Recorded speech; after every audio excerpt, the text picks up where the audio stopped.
तो स्वागत है आपका मार्क एकेडमी पर बच्चों। आज हम अपनी इस क्लास में maths class 10 chapter 4 quadratic equation के सभी कॉन्सेप्ट, सभी एक्सरसाइजेस वन शॉट में आपके साथ डिस्कस करेंगे। ये आपका जो क्लास रिकॉर्डिंग है बेस्ड ऑन रैशनलाइज्ड सिलेबस 2022, जो नया सिलेबस आया एनसीईआरटी का उस पर बेस्ड है। क्लास रिकॉर्डिंग में क्या क्या है वो आप डिस्क्रिप्शन में जाकर देख सकते हैं, टाइमलाइन का इस्तेमाल करके इसे यूज कर सकते हैं। शुरुआत करते हैं अपने कॉन्सेप्ट की। सबसे पहले है standard form of quadratic equation. Quadratic equation का स्टैंडर्ड फॉर्म क्या होता है बच्चों? ये होता है आपका ax² plus bx plus c is equal to 0 और a b c are real number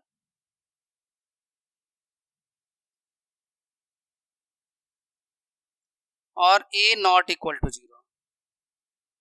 ये है standard form of quadratic equation, यानी ऐसी इक्वेशन जिसकी डिग्री 2 हो, हाईएस्ट डिग्री 2 होता है उसे क्वाड्रेटिक इक्वेशन कहते हैं। और a b c real number होते हैं, a 0 नहीं होता। ये a 0 हो जाएगा तो भैया x² ही नहीं बचेगा, तो क्वाड्रेटिक इक्वेशन यानी डिग्री पावर 2 बचेगी नहीं, इसलिए a 0 नहीं होता। समटाइम्स b 0 हो सकता है, कभी c 0 हो सकता है, बट a कभी 0 नहीं होगा अगर क्वाड्रेटिक इक्वेशन होनी है तो। क्यों नहीं होगा 0? समझ में आ रहा है ना? क्योंकि a 0 हो जाएगा तो a के साथ जो x² है उसका मल्टीप्लाई होगा 0 का मल्टीप्लाई x² से, वो भी 0 हो जाएगा, तो x की डिग्री 2 बचेगी ही नहीं। तो क्वाड्रेटिक कैसे माना जाएगा? क्वाड्रेटिक का मतलब जिसकी डिग्री 2 हो, तो डिग्री 2 बचेगा ही नहीं तो वो क्वाड्रेटिक इक्वेशन नहीं होगा, फिर लीनियर बन जाएगा। क्योंकि अगर ये 0 हो जाएगा तो फिर bx प्लस c बचा, x की डिग्री 1 बची, तो लीनियर बन जाएगा, लीनियर इक्वेशन बन जाएगा। यही बात यहाँ लिखी हुई है, quadratic equation in the variable x is of the form ax² plus bx plus c is equal to 0 where a b c are real number and a not equal to 0। इसके बाद roots of the quadratic equation. Root किसे कहते हैं? Class आपने 9th में भी और फिर क्लास 10th में भी सेकंड चैप्टर था जीरोस का, पॉलिनोमियल का चैप्टर था, वहां पे जीरोस होता है। जीरोस क्या होते हैं? जैसे यहाँ पे एक इक्वेशन दे रखी है, क्वाड्रेटिक इक्वेशन है, ऐसे अगर मैं यहाँ से इज इक्वल टू को हटा दूं, मतलब ये इज इक्वल टू हटा दूं, तो इतना जो बचा ये पॉलिनोमियल बन गया, क्वाड्रेटिक पॉलिनोमियल। तो उस पॉलिनोमियल के हम फैक्टर निकालते हैं, फिर जीरोस निकालते हैं। तो जीरोस क्या होता है? x की वो वैल्यू जो इस पॉलिनोमियल में रखें और सॉल्व करके उसका आंसर 0 ले आए, उसी को तो कहते थे चैप्टर 2 में जीरो ऑफ द पॉलिनोमियल, जिसे अल्फा बीटा के नाम से भी आप जानते हैं। और क्लास 9 में सेकंड चैप्टर में था कि ये जो वैल्यू है ये इसका 0 है या नहीं है चेक करो। तो हम क्या करते थे? x की वैल्यू को उसमें रखकर सॉल्व करते थे और देखते थे आंसर 0 आ रहा है तो वो 0 है, और अगर आंसर 0 नहीं आ रहा है तो 0 नहीं है। अब यहाँ जो रूट है वो भी वही वैल्यू है, जैसे वो 0 जो था वैसे रूट होता है। यानी अगर हम इसमें इसको फैक्टराइज करें और इसके आंसर जो निकालेंगे, 2 रूट्स आएंगे, तो रूट्स भी 0 की तरह ही होता है, बस इक्वेशन के लिए हम रूट्स वर्ड इस्तेमाल करते हैं और पॉलिनोमियल के लिए 0 वर्ड इस्तेमाल करते हैं। तो इस इक्वेशन का जैसे मैं आपको बताता हूं रूट क्या है। देखो, फैक्टराइजेशन मेथड इस्तेमाल करते हैं, मिडिल टर्म स्प्लिट जिसमें करते हैं हम लोग। 6 2 जा 12, मतलब ये कि ये a है, अगर आप इसे ऐसे देखो ax² plus bx plus c is equal to 0, तो a की वैल्यू 6 है, b की वैल्यू -1 है और c की वैल्यू -2 है इस क्वेश्चन में। तो -1 यानी b को ऐसे 2 नंबर में स्प्लिट करना होता है, और वो नंबर p और q है। मान लो कि उनका जो सम है यानी p प्लस q का सम आना चाहिए b के इक्वल, और p इंटू q का प्रोडक्ट आना चाहिए a c के प्रोडक्ट के इक्वल। अब b क्या है? -1 और a इंटू सी क्या होगा? 6 इंटू -2 -12। इसका मतलब है कि -1 को ऐसे 2 नंबर में स्प्लिट कर दो, वो दोनों नंबर आप यहाँ p और q बोल रहे हैं हम, कि जिनका सम जो आए वो तो -1 आए लेकिन प्रोडक्ट -12 आए, क्योंकि AC तो -12 है भाई, A की वैल्यू 6 है और C की वैल्यू -2 है, तो 6 2 12। तो प्रोडक्ट करके -12 आना है। तो अगर आपको डायरेक्ट मालूम चल जाए तो अच्छी बात है, नहीं मालूम चलो तो प्राइम फैक्टर कर लो उस प्रोडक्ट के, जो प्रोडक्ट लाना है। जैसे 12 लाना है तो 12 के प्राइम फैक्टर कर लो, 2 6 जा, 2 3 जा और 3 1 जा, 2 2 जा 4 और ये 3, यानी 4 और 3 में स्प्लिट कर सकते हैं। अब केवल साइन का ध्यान लेना है कि कौन सा माइनस में रखे कौन सा प्लस में रखे। बड़ा वाला माइनस में रखो, -4 माइनस में रखो और 3 को प्लस में रखो। तो ये सारी कहानी क्या बन जाएगी, मैं इसे क्लीन कर या फिर इधर करता हूं, ये कुछ इस तरह से हो जाएगा। x square minus x minus 2 is equal to 0 है तो -4x plus 3x minus 2 is equal to 0, मतलब यहां कुछ नहीं है तो 1 है।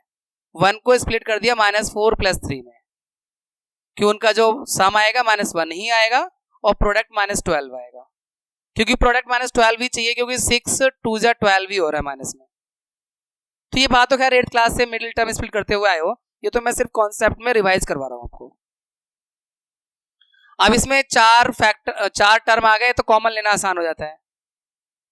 इन दोनों में से कॉमन लेंगे 2 और x, तो 3x माइनस 2 बचा।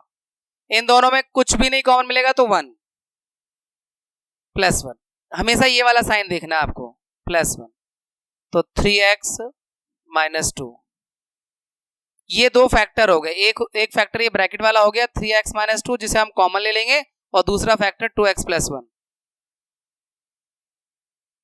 अब इन फैक्टर को 0 के इक्वल रखेंगे तो रूट्स निकल के आएंगे, मतलब 3x माइनस 2 बराबर 0 और 2x प्लस 1 बराबर 0। तो यहाँ x की वैल्यू 2 इधर आके प्लस में हो जाएगा और ये 3 डिवाइड में हो जाएगा, x की वैल्यू 2/3, और यहां से x की वैल्यू ये 1 इधर आके माइनस का हो जाएगा और 2 डिवाइड में आएगा 1/2। तो ये x की जो वैल्यू आ रही है 2/3 और यहाँ -1/2, इसी को हम रूट ऑफ द इक्वेशन भी कहते हैं। तो सेम है वो 0 जो रूट पे कोई फर्क नहीं है, एक्चुअल में प्रैक्टिकली कुछ फर्क नहीं है। तो फिर ये वर्ड इस्तेमाल क्यों कर रहे हैं, केवल इक्वेशन की वजह से। पॉलिनोमियल में इज इक्वल टू और 0 नहीं होता, इक्वेशन में इज इक्वल टू और राइट साइड होता है, 0 होता है। तो रूट ऑफ द इक्वेशन और 0 ऑफ द पॉलिनोमियल एक ही बात है, एक ही तरीके से निकल कर आता है, ठीक है।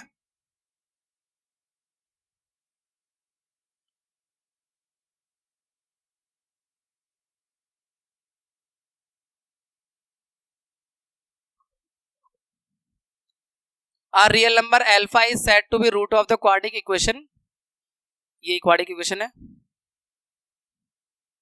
ax square plus bx plus c is equal to 0। इसमें अल्फा कोई रियल नंबर है, कुछ भी हो सकता है, जैसे यहाँ पे अल्फा ये 2/3 हो गया, या ये अल्फा -1/2 हो गया। तो a real number alpha is said to be root of quadratic equation this if, देखो x की जगह अल्फा रखना है, जहां जहां x था देखो ये x और ये x की जगह यहाँ अल्फा का square plus beta is equal to 0 हो जाए। मैंने x की जगह पर अगर ये वैल्यू रखें इस वाले इक्वेशन में और आंसर 0 आ गया, इसका मतलब ये रूट है। The 0 of the quadratic polynomial ax square plus bx plus c and root of the quadratic equation this are same, ठीक है।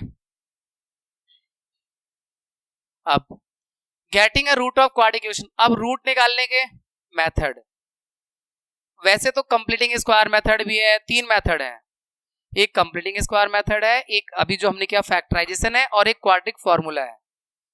तो अब जो सिलेबस में है 2 ही बचे हैं, एक फैक्टराइजेशन एक quadratic formula. Completing square method को सिलेबस से बाहर कर दिया है, हटा दिया है। तो फैक्टराइजेशन मैंने अभी आपको सिखाया, यही वाला क्वेश्चन भी था, और मेथड भी यही है फैक्टराइजेशन, जिसमें हमने मिडिल टर्म को स्प्लिट करके कॉमन लिया था। तो हम इसे स्किप कर सकते हैं, जब क्वेश्चन आएंगे तो और प्रैक्टिस हो जाएगी फैक्टराइजेशन मेथड की। देन कंप्लीटिंग स्क्वायर मेथड है जो कि आउट ऑफ सिलेबस है, तो इसे भी स्किप करना होगा हमें। बच्चे मुस्कुरा रहे हैं आउट ऑफ सिलेबस देखकर। इसके बाद जो आपके सिलेबस का पार्ट है वो क्वाड्रिक फॉर्मूला है। क्वाड्रिक फॉर्मूला आपके सिलेबस में ही है और फॉर्मूला ये है आपके सामने। जैसे कोई भी आपको, जैसे मैं फॉर्मूला तो बाद में बताते हैं, पहले हम डिस्कस करते हैं। ये जो क्वाड्रिक इक्वेशन है, अगर हमें इसके रूट्स निकालने हैं, देखो बेटा ये क्वाड्रिक इक्वेशन है, इसका एक तो मिडिल टर्म स्प्लिटिंग से हमने सीख ही लिया जिसे हम फैक्टराइजेशन मेथड कहते हैं। दूसरा क्वाड्रिक फॉर्मूला, इसे हम रामबाण इलाज भी कहते हैं। मतलब जब मिडिल टर्म स्प्लिट ना हो, कोई भी मेथड ना लगे, तो क्वाड्रिक फॉर्मूले से आंसर आ ही जाएगा अल्फा बीटा का, इसलिए इसको रामबाण इलाज कहते हैं।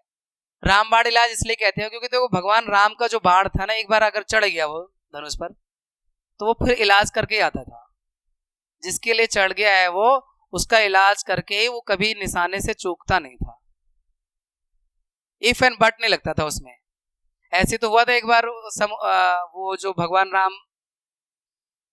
रास्ता मांग रहे थे समुद्र जी से, विनय न मानत जल्दी जड़ गए 3 दिन बीत, बोले राम सकोप तब भय बिनु होत न प्रीत।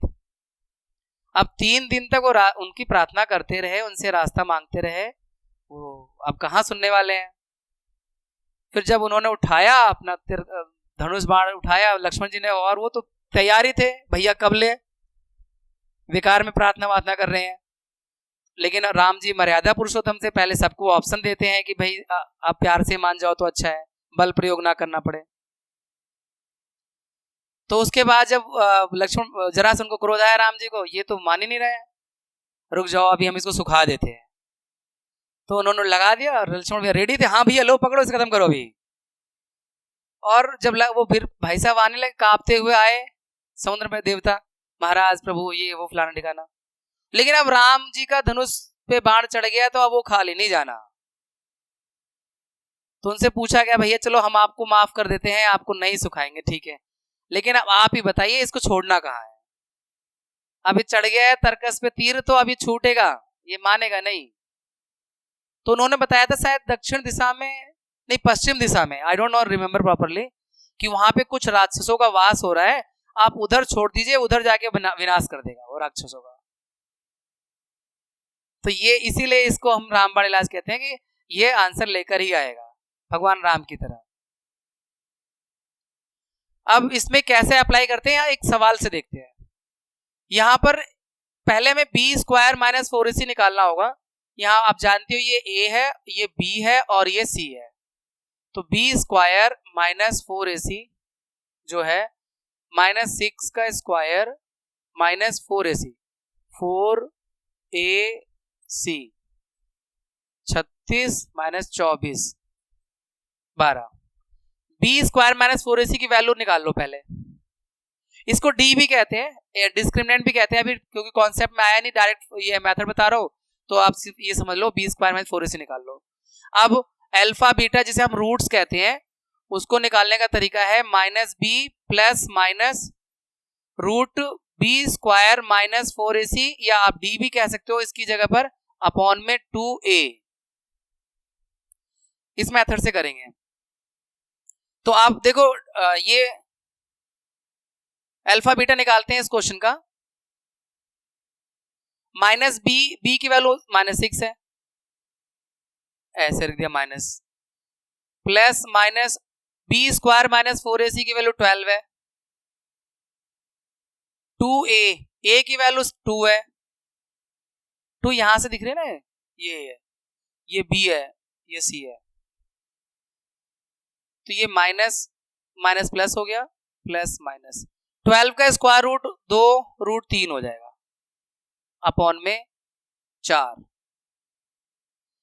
इन दोनों में 2 कॉमन है, 2 बाहर ले लो, 3 प्लस माइनस रूट 3 अपॉन में 4, 4 से 2 से 4 कट गया, तो 2 आंसर आ गए इसके।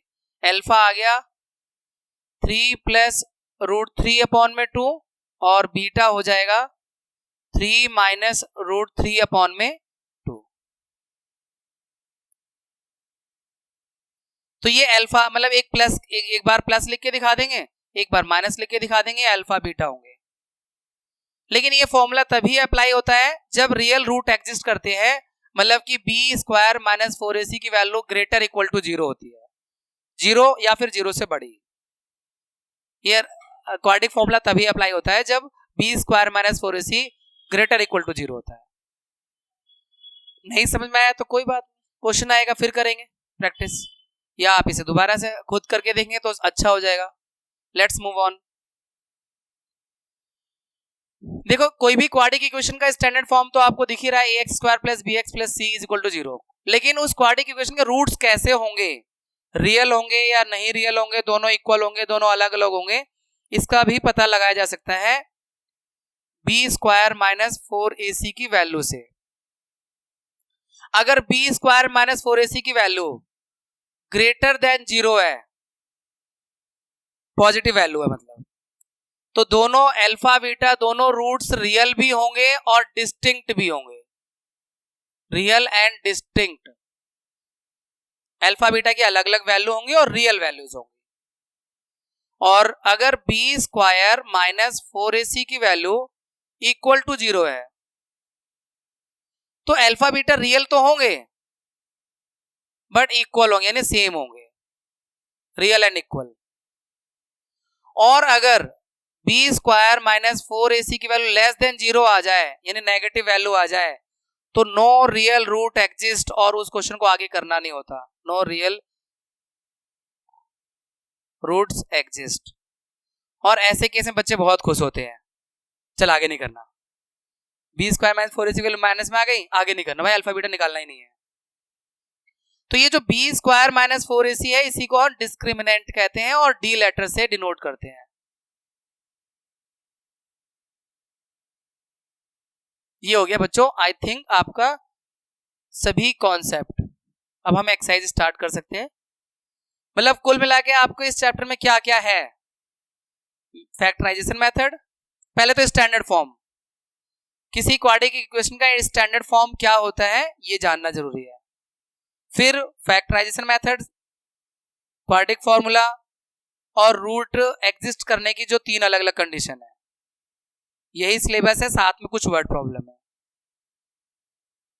सॉरी इसमें 3 एक्सरसाइज हैं, पहले 4 थी अब 3 हो गई है। एक एक्सरसाइज में बड़ी वाली डिलीट कर दी है 4.3 वाली, पहले वाली बुक से। चलिए आप चेक करते हैं क्या क्वेश्चन है। Check whether the following are quadratic equation, मतलब ये क्वाड्रेटिक इक्वेशन है नहीं है या नहीं है चेक करना है। तो आपको इसे ओपन, आपको देखना होगा कि जो कंडीशन है ax square plus bx plus c is equal to 0, इस स्थिति में आ रहा है कि नहीं आ रहा है। a प्लस बी का होल स्क्वायर से ओपन कर दो, a स्क्वायर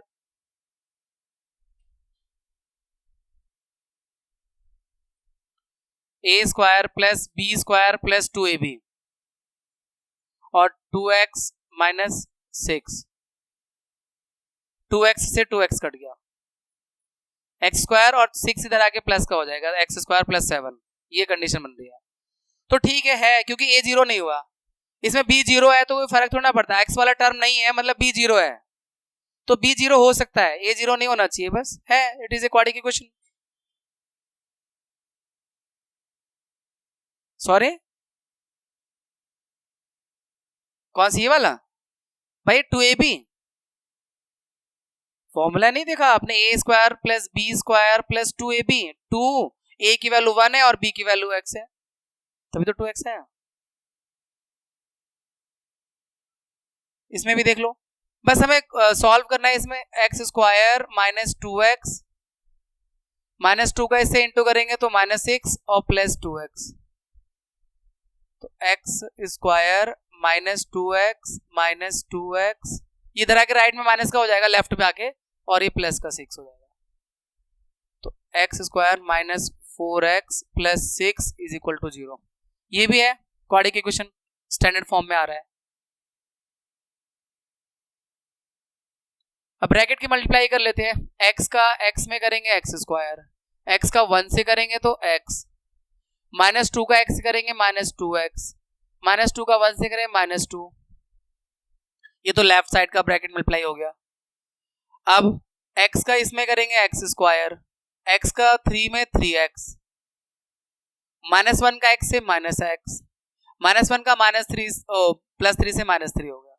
यहाँ पे x स्क्वायर से x स्क्वायर कैंसिल आउट हो रहा है, यानी x स्क्वायर वाला टर्म बचेगा ही नहीं, यानी ए 0 हो गया, तो ये क्वाड्रेटिक इक्वेशन नहीं बनेगी। बाकी कुछ भी बच जाए लेकिन एक्स स्क्वायर चला गया तो फिर क्वाड्रेटिक इक्वेशन नहीं है। फिर से ब्रैकेट के मल्टीप्लाई, x का 2x से मल्टीप्लाई करेंगे 2x स्क्वायर, फिर x का 1 से करेंगे 1x, -3 का 2x से करेंगे -6x, -3 का 1 से करेंगे -3, x में x का करेंगे x स्क्वायर और प्लस 5x। ये सबको उधर ले जाओ, 2x square minus x square और ये माइनस का 5x यहां बचा हुआ है और ये इधर आके माइनस का 5x और हो गया एक और -3। भाई लेफ्ट में जाएंगे तो साइन चेंज हो जाएगा, इस बात का ध्यान रखना। और यहाँ ये माइनस कर दिया मैंने, 6x में से एक x माइनस किया तो एक माइनस का 5x बचा है, तो ये माइनस करके आया x स्क्वायर और ये -10x -3 इज इक्वल टू 0। ये भी अपने स्टैंडर्ड फॉर्म में है, इसलिए this is also a quadratic equation.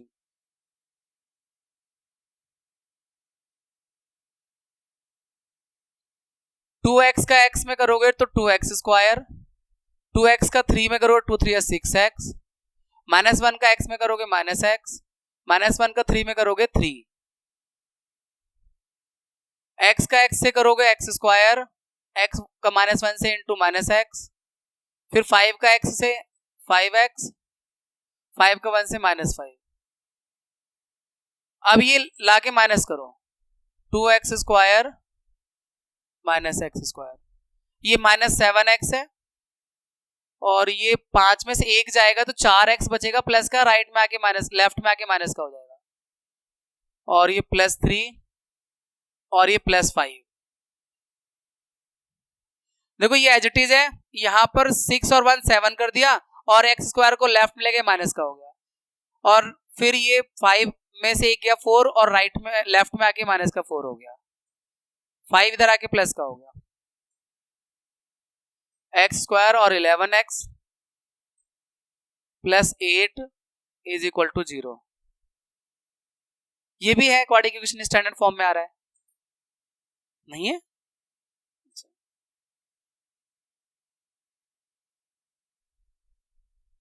Left में तो कुछ नहीं सॉल्व करना, राइट को ही सॉल्व करना है फॉर्मूले से।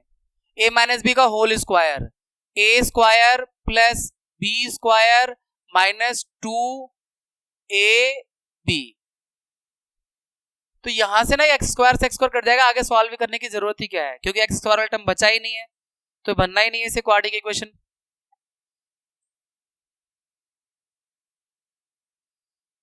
यहां a प्लस बी का होल क्यूब लगेगा बच्चों, a cube plus b cube plus 3a square b plus 3ab square, ये खोल दिया a cube plus b cube से, a प्लस b का होल क्यूब से, और वहां मल्टीप्लाई कर देंगे, 2x का x स्क्वायर में करेंगे 2x का क्यूब और 2x का 1 में करेंगे तो माइनस में 2x। तो यहां पता क्या हो रहा है, ये भी नहीं है क्योंकि इसमें ये 2x का क्यूब वाला टर्म ना बच जाएगा, माइनस करने के बाद भी बच जाएगा, क्योंकि ये माइनस का 2 प्लस का 2x क्यूब है और ये 1x क्यूब है, कैंसिल आउट नहीं होंगे, तो x क्यूब वाला टर्म आ रहा है, तो ये क्वाड्रेटिक इक्वेशन नहीं बनेगा, क्यूबिक बनेगा, तो it is also not quadratic equation. हाँ माइनस हो जाएगा तो पावर थोड़ा कम हो जाएगी भाई, x क्यूब में से 2x क्यूब माइनस करके माइनस में x क्यूब बच जाएगा, तो क्यूब वाला टर्म नहीं चाहिए ना, स्क्वायर वाला टर्म चाहिए हमें क्वाड्रेटिक इक्वेशन के लिए, तो ये भी एक क्वाड्रेटिक इक्वेशन नहीं बनेगी। वैसे तो यहाँ x वाला टर्म आएगा, देखो ये रहा 6x स्क्वायर आएगा यहाँ पर क्यूब वाला भी तो आ रहा है ना, क्यूब नहीं होना चाहिए, हाईएस्ट डिग्री इसके 2 रहनी चाहिए।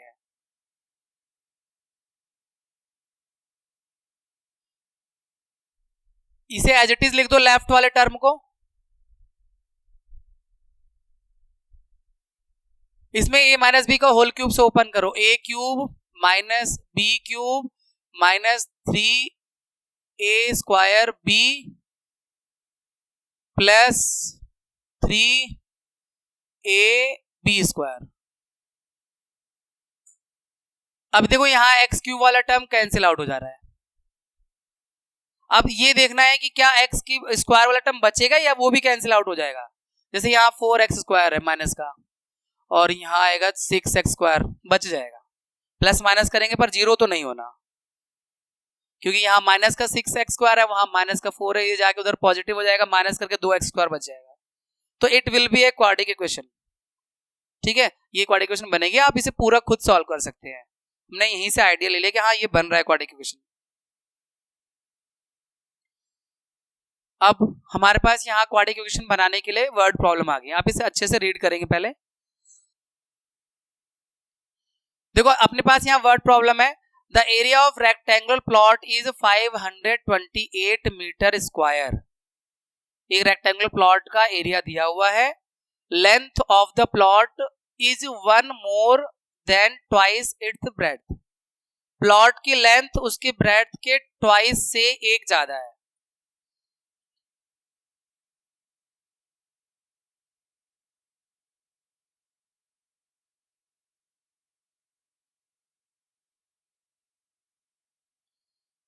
अब इस मान लीजिए रेक्टेंगुलर प्लॉट है, इसका एरिया 528 मीटर स्क्वायर दिया हुआ है, और इसका जो लेंथ है वो ब्रेड्थ के ट्वाइस से, अगर मान लो जो छोटा होता है उसे पहले मान लेना चाहिए, ब्रेड्थ को आप x मान लेते हो, तो लेंथ इसका ट्वाइस से भी 1 ज्यादा है, ये लेंथ हो जाएगा। x मीटर अगर उसका विड्थ है तो लेंथ 2x + 1। अब आपको ये तो पता ही है रेक्टेंगल का एरिया l × b से आता है, इससे इक्वेशन बन जाएंगे, फिर सॉल्व कर लेंगे। देखो एरिया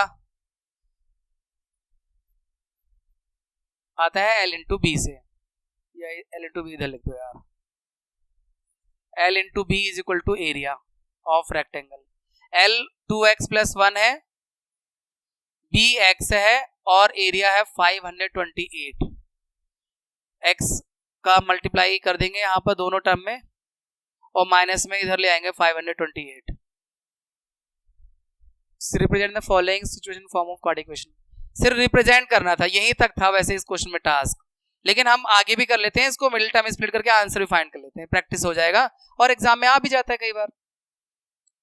अब फैक्टराइजेशन मेथड और क्वाड्रेटिक फॉर्मूला दो ही हैं आपके पास ऑप्शन में, तो फैक्टराइजेशन करते हैं। ये 2 और 528 इनका मल्टीप्लाई करेंगे तो 1056 होगा। तो 1056 को ऐसे दो नंबर में मतलब सोचना है कि उनका सम तो 1 आए लेकिन प्रोडक्ट 1056 आए। अब थोड़ा बड़ा नंबर आ गया, तो इतनी जल्दी अगर दिमाग में नहीं आता तो प्राइम फैक्टर कर लो। जो प्रोडक्ट लाना है उसी का प्राइम फैक्टर करो। 1056 2 से कर दो, 2 पंजे 10, 2 दूनी 4, 2 अट्ठे 16, 2 दूनी 4, 2 छिंग 12, 2 चौके 8, 2 कम 2, 2 3 6, 2 दूनी 4, 2 छिंग 12, 2 छिंग 12।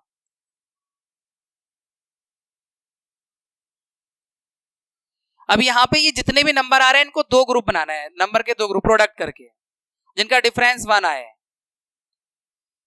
2 2 जा 4, 2 जा 8, 2 जा 16, 2 जा 32 बन गया ग्रुप। 33 और 32 का ग्रुप बन रहा है, डिफरेंस भी 1 आएगा और प्रोडक्ट तो आना ही है क्योंकि उसी के फैक्टर हैं।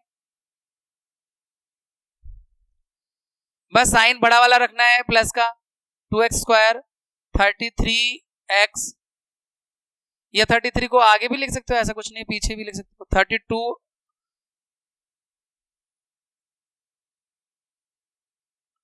माइनस में 32x प्लस में 33x माइनस में 528 is equal to 0, like this. आपकी मर्जी है, आगे पीछे लिखो, बस कॉमन लेने में आपको जैसे सुविधाजनक लगता है। अब यहाँ इन दोनों में मुझे कॉमन आसानी दिख रहा है इसलिए 32 को आगे रखा था, 2 कॉमन मिल रहा है और x, तो यहां से x बचा और यहां से 16 बचा। अब इसी ब्रैकेट से आपको आइडिया मिल जाएगा कि 33 का मल्टीप्लाई 16 से करेंगे तो 528 आएगा, मतलब यहां से हमें जबरदस्ती कॉमन लेना ही लेना है। 33 यहां से x बचाना है, यहां से 16 बचेगा।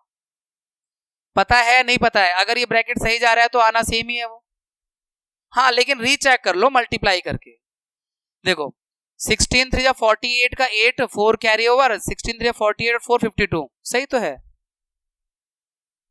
मतलब आप पहले वाले से आइडिया मिल गया, दूसरे वाले के लिए रीचेक कर लिया कहीं गलत आइडिया तो नहीं था हमारा। तो दो फैक्टर आ गए, x - 6 16 और 2x + 33। x - 16 और 2x plus 33 is equal to 0.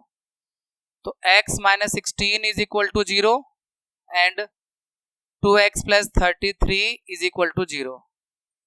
x is equal to 16 और x is equal to minus 32. ये इधर आके माइनस का और ये मल्टीप्लाई हो जाएगा. तो लेंथ कोई माइनस माइनस में तो होती नहीं है, इसे इग्नोर करो. लेंथ ब्रेड्थ कोई माइनस में नहीं होती है. तो ब्रेड्थ 16 मीटर आ रहा है और लेंथ उसके ट्वाइस से एक ज्यादा यानी 33 मीटर. तो यहां लेंथ ब्रेड्थ 16 है और लेंथ डबल से एक ज्यादा यानी 33 है. ठीक है भैया, चले आगे. Second question, the product of to consecutive positive integers is 306. Consecutive positive integer जो लगातार आते हैं, क्रम से जो आते हैं, उनका दो पॉजिटिव इंटीजर जो लगातार आ रहे हैं उनका प्रोडक्ट दिया हुआ है 306. हमें उन्हें फाइंड करना है. कोई बात नहीं, मान लो एक को x दूसरे को x plus 1. Let the integers be. भाई एक x होगा तो उसका अगला वाला x प्लस 1 होगा. कंसेक्यूटिव है ना, इसलिए कंसेक्यूटिव वाला जो क्रम से आते हैं x एंड x प्लस 1. अब इनका प्रोडक्ट यानी x और x प्लस 1 का प्रोडक्ट 306 दिया हुआ है. मल्टीप्लाई कर दो x का x max square plus x is equal to 306. इसे माइनस में ले आओ, x square plus x minus 306 is equal to 0. अब मिडिल टर्म स्प्लिट करना है इसको. 306 2 2 1 जा 2 5 जा 2 3 जा 3 5 जा 3 1 जा. कितना लाना है 1. तो ये 18 17 और 18 3 3 9 2 जा 18 और ये 17. 18x minus 17x minus 306 is equal to 0. x common ले लो, x से ज्यादा कुछ कॉमन मिलेगा भी नहीं यहाँ पर. और यहां माइनस 17 कॉमन ले लो तो x प्लस 18. तो x माइनस 17 एक फैक्टर है, दूसरा x प्लस 18 फैक्टर है. तो x की वैल्यू 17 आ रही है और इधर x की वैल्यू माइनस में 18 आ रही है. तो ये इग्नोर करोगे आप क्योंकि पॉजिटिव इंटीजर की बात कर रहा है. तो x की वैल्यू 17 हो गया और अगला 18 हो जाएगा क्योंकि 17 प्लस 1 18. तो 17 और 18 दोनों पॉजिटिव इंटीजर हैं जिनका प्रोडक्ट 306 आता है. 17 8 136 का 6 13 कैरी और 17 का 17 13 30 आ तो रहा है इनका प्रोडक्ट 306. ठीक है. हाँ, माइनस 17 होगा. क्या कह रहे हो बेटा, माइनस 17 ही तो है. नहीं देखो कहां पे प्लस लिखा हुआ है. अरे भाई प्लस 1 है तो 18 में से 17 जाएगा तो एक ही तो आएगा प्लस का. बड़ा नंबर प्लस का तो है, कहां डाउट है भाई. 18 प्लस का 18 है, माइनस 17 है, 1 ही तो आना है प्लस का. ठीक है. तो नेक्स्ट क्वेश्चन पे आते हैं. Rohan's mother is 26 year older than him. Rohan की मदर उससे 26 वर्ष बड़ी है. The product of their edges in years 3 years from now will be 360. उनकी एज का प्रोडक्ट 3 साल बाद जो उनकी एज होगी उसका प्रोडक्ट 360 होगा. तो रोहन की प्रेजेंट एज क्या है? बहुत सिंपल है, एक बार सुनो फिर से. रोहन की मदर रोहन से 26 years ज्यादा है एज में और 3 साल बाद जो इनकी एज का प्रोडक्ट होगा, 3 साल बाद जो मदर की एज होगी और 3 साल बाद जो रोहन की एज होगी उसका प्रोडक्ट जो है 360 है. अगर हम रोहन की एज x मान लेंगे तो मदर हो जाएगी x प्लस 26. 3 साल बाद x प्लस 3 रोहन हो जाएगा, x प्लस 29 मदर हो जाएंगे और उनका प्रोडक्ट 360 है. सिंपल. प्रेजेंट लेट करो. Let present age of Rohan. आज मान लो रोहन जो है x ईयर का है. Present age of Rohan x years. ठीक है. देन मदर्स एज होगी, then present age of mother x plus 26. 26 वर्ष बड़ी है ना इसलिए. और 3 year from now, after 3 year Rohan की एज x प्लस 3 होगी, 3 साल बढ़ जाएगा वो, उसकी मदर भी 3 साल और बड़ी हो जाएंगी, तो x प्लस 29 हो जाएंगी, मतलब मदर भी 3 साल और बड़ी होने पर x प्लस 29 हो जाएंगे। अब इनका प्रोडक्ट 360 है, बस मल्टीप्लाई करना है, क्वेश्चन बन जाएगी। x का x में करेंगे x स्क्वायर, x का 29 में करेंगे 29x, 3 से करेंगे 3x और 3 से करेंगे 87, x स्क्वायर 32 और plus 87 minus 360, x square plus 32x, 10 में से 7 गया 3 और 15 में से 8 गया 7, 273। अब मिडिल टर्म स्प्लिट ऐसे करना है कि सम करके 32 आए और प्रोडक्ट करके 273 आए। 3 9 जा 3 1 जा, 3 से नहीं जाएगा, 7 से 13 बार में कितना आ रहा है, 32 आना है। ओ हाँ ठीक है, 39 और 7 देखो, 13 3 39 और उसमें 7 माइनस करेंगे 32 हो जाएगा, तो ये स्प्लिट जो होगा ये 39 माइनस 7 में हो जाएगा। तो x square 39x minus 7x minus 273 is equal to 0। x common ले लो तो x प्लस 39 माइनस 7 कॉमन ले लो तो x प्लस 39, ये प्लस इसलिए क्योंकि बाहर माइनस ले लिया, दोनों माइनस में तो ब्रैकेट में प्लस में हो जाएंगे बाहर कॉमन लेने पर। तो x प्लस 39 एक फैक्टर हो गया और x माइनस 7 दूसरा फैक्टर हो गया, तो यहां से x प्लस 39 इक्वल टू जब 0 रखोगे तो x की वैल्यू 39 माइनस में आएगी, जो कि पॉसिबल नहीं है एज के केस में। और ये जब रखेंगे आप x minus 7 is equal to 0 तो x की वैल्यू 7 आएगी। तो इसका मतलब उसका बेटा रोहन 7 साल का है और रोहन 7 साल का है, उसकी मदर 26 साल बड़ी है, 33 की है। और इसके बाद कंडीशन अगर हम चेक करें 3 साल बाद रोहन 10 साल का हो जाएगा और मदर जो उसकी 3 साल बाद 36 वर्ष की हो जाएंगी। तो इनका जो प्रोडक्ट आ रहा है 36 और 10 का, वो 360 तो आएगा। 3 साल बाद जो उनकी एज है उसका प्रोडक्ट 360 तो है, 36 और 10। ठीक है, चले आगे। A train travels a distance of 480 kilometre at a uniform speed. एक ट्रेन जो है अपनी यूनिफॉर्म स्पीड से 480 किलोमीटर का डिस्टेंस ट्रेवल करती है एक समान चाल से, यूनिफॉर्म स्पीड से। If the speed had been 8 kilometre per hour less, अगर स्पीड कम हो जाती है 8 किलोमीटर पर आवर तो उसी डिस्टेंस को अब वो 3 घंटे ज्यादा टाइम में कवर करती है। पहले वाले टाइम से 3 घंटे ज्यादा लगते हैं स्पीड कम करने पर। We need to find the speed of train, तो हमें ट्रेन की स्पीड मालूम करनी है, मतलब यूनिफॉर्म स्पीड मालूम करनी है। देखो यहाँ पे एक पहले से पता होना चाहिए टाइम का फॉर्मूला। टाइम होता है डिस्टेंस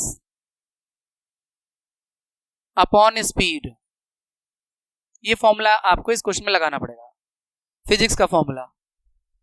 तो देखिए आप यहां पे मान लो let uniform speed of train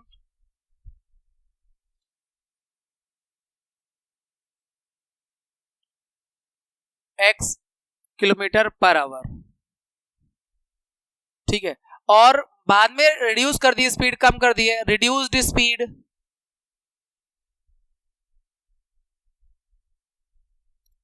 तो 8 किलोमीटर कम हुई है तो पहले से 8 किलोमीटर माइनस कर दो, ये रिड्यूस्ड स्पीड है। अगर इस स्पीड से जाएगा तो जो टाइम होगा उसे हम टाइम 1 मान लेते हैं, t1। t1 जो होगा डिस्टेंस 480 किलोमीटर है और स्पीड ये है, ये t1 होगा आवर्स। ठीक है, ये नॉर्मल स्पीड जाएगा तो इतना टाइम लगेगा 480 upon x, distance upon speed. और अगर स्पीड रिड्यूस कर दिया है t2 मान लेते हैं तो उसका टाइम होगा 480 अपॉन में x माइनस 8 आवर्स। इन दोनों टाइम का डिफरेंस 3 घंटे का है, ये 3 घंटे ज्यादा है, क्योंकि 3 घंटे ज्यादा लगेंगे, ऐसा क्वेश्चन में बोला हुआ है। मतलब माइनस करके क्वेश्चन बनाओ, 480 upon x minus 8 minus 480 upon x का डिफरेंस 3, दोनों टाइम का डिफरेंस T2 माइनस T1 3 है। अब ये थोड़ा सा कॉम्प्लिकेटेड वन हो रहा है, तो ऊपर से 480 कॉमन ले लो, 1 upon x minus 8 minus 1 upon x is equal to 3। अब ऐसे केस में ना इस x का इसमें इंटू करना होता है, इस पूरे टर्म का नहीं, ये ब्रैकेट एक तरह से समझो, इसका इससे इंटू करना और इनका आपस में करना होता है। ये एलसीएम वाला मेथड है, करते हैं इसे मल्टीप्लाई। x का 1 में करोगे तो x आ जाएगा, 480 बाहर रहेगा अभी कॉमन, x का 1 में करोगे x आ जाएगा, और 8 माइनस एक्स का माइनस 1 से करोगे तो साइन चेंज हो जाएगा, माइनस एक्स प्लस 8 हो जाएगा, x माइनस का और 8 प्लस का हो जाएगा, साइन चेंज हो जाएगा। और इनका आपस में करोगे जब x का x में करोगे तो x square minus 8x is equal to 3, x से x कैंसिल आउट हो गया, ये जो है इसके साथ मल्टीप्लाई में चला जाएगा, तो 8 का इससे मल्टीप्लाई कर दो, क्योंकि सिर्फ 8 बचा ब्रैकेट में, 8 0 0, 8 8 64 का 4, 6 कैरी ओवर, 8 4 जा 32 और 6 38, और ये 3 से इधर इंटू हो जाएगा, 3x स्क्वायर माइनस 24। वैसे इंटू तो मैंने बेकार में ही कर दिया क्योंकि यहां पे 3 कॉमन था, सब में 3 से डिवाइड कर दो, तो 3 1 जा 3, 3 2 जा 6, 3 8 जा 24 और 0, 3 से ये डिवाइड हुआ x स्क्वायर और 8x। अभी इसको राइट में ले आओ तो इक्वेशन बन जाएगी x square minus 8x minus 1280 is equal to 0। अब मिडिल टर्म स्प्लिट करो, 1280 आना चाहिए और वैसे 8 आना चाहिए, चलो इसके प्राइम फैक्टर करते हैं अलग से ही, 1280 के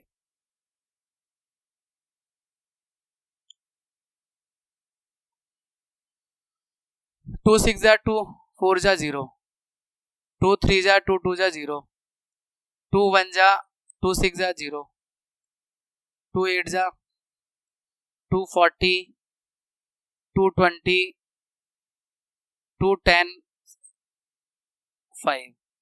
कितना लाना था डिफरेंस, कितना लाना था, 12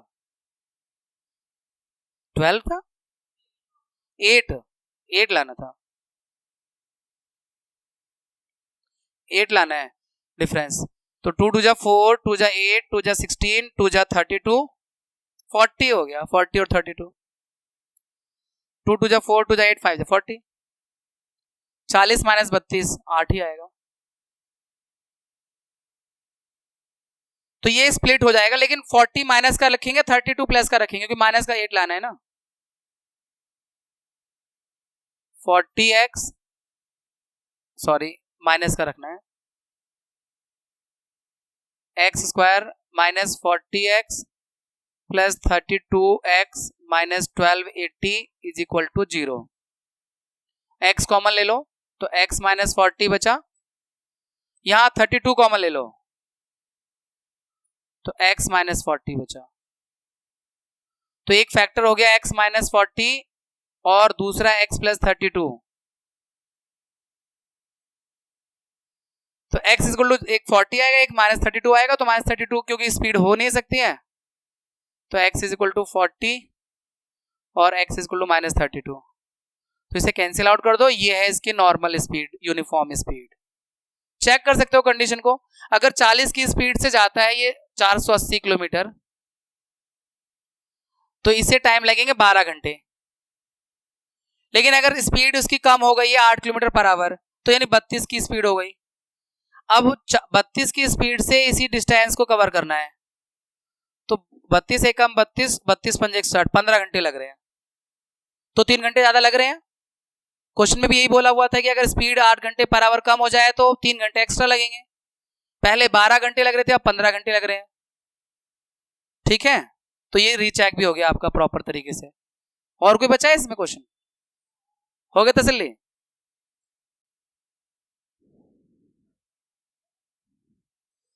बच्चों हमारे पास एक्सरसाइज 4.2 है और इस तरह के क्वेश्चंस आपने 9th क्लास में मिडिल टर्म स्प्लिटिंग के जरिए जो पॉलिनोमियल को आपने स्प्लिट किया था और उसके दो फैक्टर निकालते थे पॉलिनोमियल के, वही है तरीका, वही है मिडिल टर्म स्प्लिटिंग करने का, फैक्टराइज करने का। ऐसे क्वेश्चन आपने क्लास 8th में भी कर रखे हैं।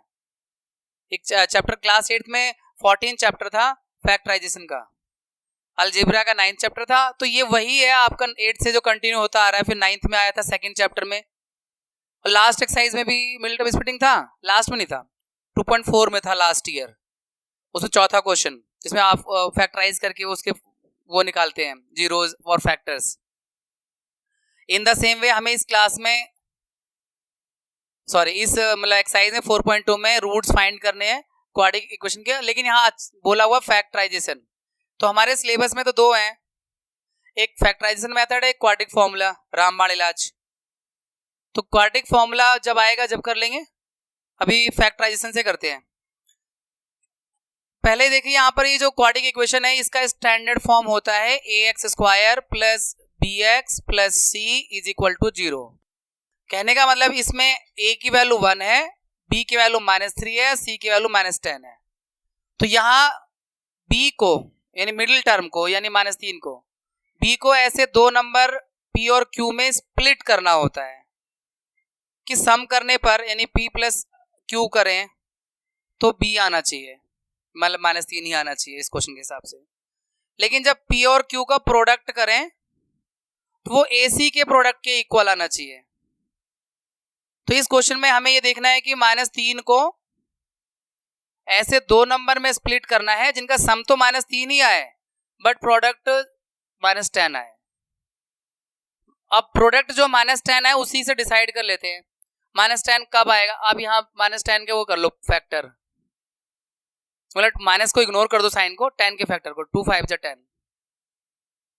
आपके पास दो ही नंबर है 2 और 5, 2 और 5 से आपको 3 भी लाना है सम करके और प्रोडक्ट करके 10 भी लाना है। तो अब आप क्या कर सकते हो, 2 - 5 कर सकते हो या 5 - 2। कुछ लोग ये करेंगे, कुछ लोग ये करेंगे, जो ये करेंगे वो गलत है क्योंकि -3 लाना है ना, तो बड़ा नंबर माइनस में होना चाहिए, है ना। समझदार लोग ये करेंगे, जो समझदार नहीं है, जो प्रैक्टिस नहीं करते, वो ये कर सकते हैं बाय द वे। अब देखो मतलब सम करके आपका आ गया -3, लेकिन प्रोडक्ट भी चेक कर लो, 2 और -5 का प्रोडक्ट -10। तो इसका मतलब यह हुआ कि -3 को हम दो नंबर में स्प्लिट कर सकते हैं, 2 और -5। 2 और -5 का सम -3 आएगा और 2 और -5 का प्रोडक्ट -10 आएगा। यही तो शर्त है। अब इतना लंबा हर क्वेश्चन में नहीं समझाएंगे। क्या फैक्टराइजेशन का पहला क्वेश्चन दिख रहा है एक्सरसाइज का, चलो ऐसे खींच दो, लंबा कर दो, आगे तो हम बताएंगे बस ये कि ये इसमें टूट सकता है, नहीं टूट सकता है, और आप सबको ही पता है। लेकिन फर्स्ट क्वेश्चन होता है तो चलो डिटेल में बता दो उसे। तो अब कर लेते हैं इसे स्प्लिट -2 और 5 में। x² प्लस का 2 और -5 plus 2x minus 5x minus 10 is equal to 0। बस इतना एक काम पहले स्टेप में करना है, आगे तो सब कॉमन लेने वाली बात है। इन दोनों में कॉमन x है, x² और 2x में x कॉमन लेने पे x प्लस 2 बनेगा, यहाँ बचेगा। और यहाँ पर पहले तो ये ध्यान रखना कि साइन हमेशा जो भी यहाँ पर है वही लेना है साइन, चाहे प्लस हो तो प्लस या माइनस हो तो माइनस, और नंबर में आएगा 5 कॉमन यानी -5 कॉमन। तो इधर से x और 5 to the 10 यानी -2 बचा, सॉरी +2 बचा, क्योंकि बाहर माइनस ले लिया है, दोनों ही माइनस में थे, दोनों ही प्लस के हो जाएंगे। मल्टीप्लाई करके चेक कर लिया करो, ऐसे ही मन में कर लिया करो, x का x से x², x का 2 से 2x, -5 का x से -5x, -5 का 2 से -10, मतलब ऊपर वाला नंबर वापस आ जाना चाहिए अगर मल्टीप्लाई करो तो। इससे आपका ये भी चेक हो जाता है कि आपने फैक्ट कॉमन सही लिया है, और ये ब्रैकेट सही सेम आते हैं तब भी चेक हो जाता है कि आपका सही चल रहा है। ये ब्रैकेट हमेशा सेम आते हैं। अभी x प्लस 2 कॉमन ले लो, इस माइनस के लेफ्ट में भी है ये ब्रैकेट और राइट में भी है, तो x प्लस 2 कॉमन लिया, यहां से जो बचेगा वो x और ये -5 इज इक्वल टू 0। अब ये दो फैक्टर हो गए, इन्हें हम फैक्टर्स कहते हैं। ये जो इक्वेशन था उसके दो फैक्टर हो गए, अब फैक्टर को अलग अलग 0 रख के रूट्स निकाल लेंगे। x plus 2 is equal to 0, x minus 5 is equal to 0। x की वैल्यू एक -2 आ रही है और दूसरी 5 आ रही है, तो ये इसके दो रूट्स हो गए।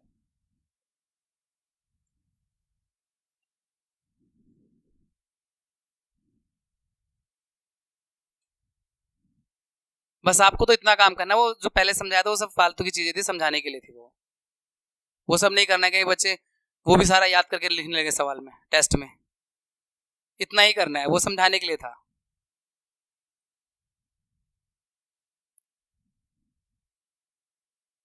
नेक्स्ट, यहां पर मिडिल टर्म यानी b की वैल्यू एक तरह से 1 है। अब 1 को ऐसे दो नंबर में स्प्लिट करना है कि उनका सम 1 आए और प्रोडक्ट करके 2 6 12 माइनस 12 आए। तो बहुत सारे इंटेलिजेंट बच्चे तो छूटते बता देते हैं 4 माइनस 3, है ना, 4 माइनस 3। और जो नहीं, जिनकी प्रैक्टिस नहीं है वो क्या करें, ये देखो प्रोडक्ट क्या लाना है, प्रोडक्ट 12 लाना है, तो 12 के प्राइम फैक्टर कर दो, 2 6 12, 2 3 और 3 1 जा। अब ये 3 नंबर है, इनमें 2 नंबर का ग्रुप बनाना पड़ेगा। जैसे आप गलत भी कर सकते हो, 2 3 6 और 2, 6 और 2 का डिफरेंस जो है वो 4 आएगा, हमें तो 4 नहीं चाहिए, हमें 1 चाहिए, तो ये कॉम्बिनेशन गलत है। 2 2 जा 4 और 4 माइनस 3। अब देखो 4 माइनस 3 या 3 माइनस 4, ये आपको वहां से डिसाइड करना पड़ेगा। मिडिल टर्म +1 है तो ये वाला ठीक है, अगर -1 होता है तो शायद ये वाला लेते हम, है ना भाई। तो ये स्प्लिट कर देंगे हम 4x minus 3x minus 6 is equal to 0। अब यहां तक अगर मिडिल टर्म स्प्लिट कर लिया तो अब तो कॉमन लेने की बारी है, दोनों में 2x कॉमन लो, यहां से x और यहां से +2, माइनस लेना ही लेना। यहां गलती करते हैं बच्चे, यही इसलिए बार बार मैं इस पे एम्फेसिस कर रहा हूं कि ये माइनस और 3 मिल रहा है, 3 1 जा 3, 3 2 जा 6, यानी 3 कॉमन मिल रहा है, तो x + 2 इस तरह से ये ऑलवेज सेम आएगा। और अगर आपको थोड़ा कॉन्फिडेंस कम हो तो आप मल्टीप्लाई करके चेक कर लिया करो, 2x का x से 2x स्क्वायर, 2x का 2 से मल्टीप्लाई 4x, -3 का x से मल्टीप्लाई -3x, -3 का +2 से मल्टीप्लाई -6। ये रीचेक कर लोगे, धीरे धीरे कॉन्फिडेंस बिल्डअप हो जाएगा, फिर तो आप रीचेक भी नहीं करोगे, आपको पता रहेगा सब सही चल रहा है। अब x + 2 ये वाला ब्रैकेट कॉमन ले लो और नया ब्रैकेट 2x - 3 का, तो x + 2 इज इक्वल टू 0 और 2x - 3 इज इक्वल टू 0। तो x इज इक्वल टू -2 एक रूट है और यहां से 2x इज इक्वल टू 3 और फिर डिवाइड में आ जाएगा, दो रूट हो गए, एक -2 और एक 3/2। रूट वाले क्वेश्चन देखकर बच्चे थोड़ा सा घबरा जाते हैं, ऐसी कोई बात नहीं है बच्चों। पहले यहां ये देखो मिडिल टर्म 7 है, 7 को दो नंबर में स्प्लिट करना है कि उनका सम तो 7 ही आए, चाहे प्लस करो चाहे माइनस करो, आना +7 चाहिए। लेकिन प्रोडक्ट कितना आना चाहिए, प्रोडक्ट देखो आप, a की वैल्यू है √2, ये a है और ये 5√2 c है। देखो a इंटू c करके देख लो, √2 से √2 का मल्टीप्लाई करोगे 2 हो जाएगा, 2 5 जा 10, यानी AC 10 है। मतलब 7 को ऐसे दो नंबर में स्प्लिट करना है कि सम करके 7 आए और प्रोडक्ट करके 10 आए, तो 5 और 2 बहुत इजी है। तो आप अगर प्रोडक्ट का प्राइम फैक्टर, जैसे हर बार मैं आपको बता रहा हूं, आप प्रोडक्ट जो भी लाना है उसका प्राइम फैक्टर कर लो, तब भी आपको दो ही नंबर मिलेंगे। अब 2 और 5 का यूज करके आपको 7 लाना है, वो भी प्लस का 7, दोनों ही प्लस होंगे फिर तो। अब इसके बाद प्रॉब्लम आएगी कॉमन लेने में, क्योंकि रूट वाले क्वेश्चन है थोड़ा सा। अब 2x पहले लिख सकते हो और 5x, 2x और 5x में स्प्लिट कर दिया, पर हर बार जरूरी तो नहीं है कि आप मेरी तरह 2x को पहले लिख दो। कई बार बच्चे, मैं जब 5 + 2 बोल रहा हूं तो 5 को आगे लिख सकते हैं, 2 को पीछे लिख सकते हैं, तब भी कुछ गलत नहीं होगा, बस कॉमन लेते समय ध्यान देना पड़ता है बस। अब यहां पर कॉमन क्या मिल रहा है, बच्चे बोलेंगे सर सिर्फ x मिल रहा है, क्योंकि इधर √2 है और इधर ये 2 है, तो ये तो एक सेम है नहीं जो हम कॉमन ले लें। आपकी बात तो ठीक है, लेकिन मैं इसको थोड़ा सा और आगे लिखता हूं, एक लाइन एक्स्ट्रा करता हूं। इस 2 को मैं रूट 2 का स्क्वायर तो लिख सकता हूं, क्यों रूट 2 का स्क्वायर 2 होता है, कॉमन लेने के लिए समझा रहा हूं ये। और 5 को ऐसे रहने दो, इस तरह से, मतलब इस 2 को रूट 2 का स्क्वायर कर दिया, रूट 2 का स्क्वायर भी 2 होता है। अब तो कॉमन सही से दिख रहा होगा, रूट 2 और ये रूट 2 और x है ना, ये अब तो कॉमन दिख रहा है ये, तो रूट 2 कॉमन ले लो और x कॉमन ले लो, यहां से बचेगा सिर्फ x और यहां से रूट 2 बचेगा, क्योंकि स्क्वायर है ना इसलिए, और यहां से 5 प्लस का तो x प्लस रूट 2। कोई शक हो तो मल्टीप्लाई करके चेक कर लो, रूट 2x का x में करो रूट 2x स्क्वायर हो जाएगा, रूट 2 का रूट 2 से करोगे 2 बन जाएगा और x यानी ये 2x, और ये 5 का x से करो 5x और 5 का रूट 2 से करो तो 5 रूट 2। बस इसमें जो ट्रिक लगाई है वो एक्स्ट्रा ये 2 को रूट 2 का स्क्वायर दिखा दिया, कॉमन लेने में आसानी करने के लिए। इस क्वेश्चन में अगर कुछ स्पेशल किया है तो बस ये लाइन, जिसे आपको मैंने मेंशन कर दिया है तो अब इसे आप याद भी रखोगे, कुछ तो बच्चे रट लेंगे, नंबर पूरे लाने हैं भाई, समझ में आए ना आए इसे रट लो कि इस 2 को रूट 2 का स्क्वायर बनाना है, फिर कॉमन लेना है। अब तो मैंने सर्कल भी कर दिया है, अब तो और याद रखोगे। अब ये ब्रैकेट ऑलवेज सेम आते हैं, फिर सेम आ चुके हैं, x प्लस रूट 2 और root 2x plus 5 is equal to 0।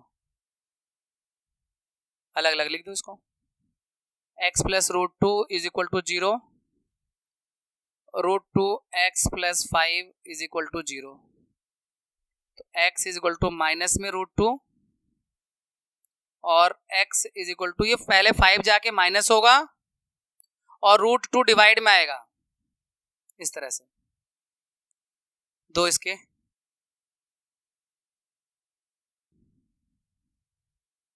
जब ये फ्रैक्शन वाले नंबर आए ना बच्चों, एक काम कर लिया करो, जो भी फ्रैक्शन में नीचे नंबर दिख रहा है डिनोमिनेटर, उसी से पूरे इक्वेशन को मल्टीप्लाई कर दो, मतलब कि फ्रैक्शन को हटाना है। उसके बाद आपके लिए थोड़ा आसान होगा कि प्रोडक्ट करके क्या आना चाहिए और स्प्लिट करके क्या आना चाहिए। इस पूरे इक्वेशन को हम 8 से मल्टीप्लाई कर देते हैं, मल्टीप्लाइंग बाई 8,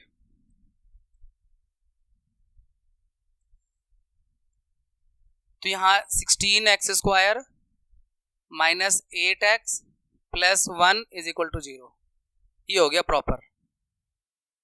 अब मिडिल टर्म माइनस 8 है, माइनस 8 को ऐसे दो नंबर में स्प्लिट करना है कि जिनका सम करके तो माइनस 8 ही आए, लेकिन प्रोडक्ट करके 16 1 जा 16 आए। ये तो बहुत आसान है, 4 4 में हो जाएगा, माइनस 4 दोनों हो जाएंगे, minus 4x plus 1 is equal to 0। 4 4 जा 16, 4 1 जा 4, यानी 4x कॉमन दिख रहा है दोनों में, तो 4x माइनस 1 बचा। यहां ये माइनस जरूर लेना, यही गलती बच्चे बार बार करते हैं, इसलिए बार बार यहां पे मैं पॉइंट आउट कर रहा हूं, ये जो भी साइन हो आप वही लेना है आपको, और कॉमन तो यहां कुछ भी नहीं है तो 1 लेना पड़ेगा। फिर ये माइनस का है प्लस का हो जाएगा, माइनस कॉमन लेने की वजह से, और ये प्लस का है माइनस का हो जाएगा। और इस बात की गारंटी ये भी है कि ये दोनों ब्रैकेट सेम आ रहे हैं, तो 4x माइनस 1 कॉमन लिया और दूसरा भी 4x माइनस 1 ही बन रहा है, तो 4x minus 1 is equal to 0 और 4x minus 1 is equal to 0, तो x is equal to 1/4, x is equal to 1/4, ये दो आ गए बच्चों।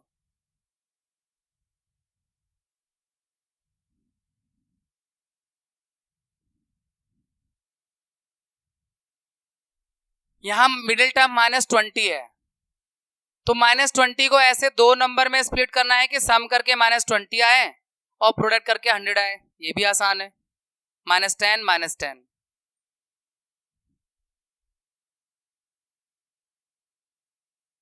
-10x प्लस 1 बराबर 0।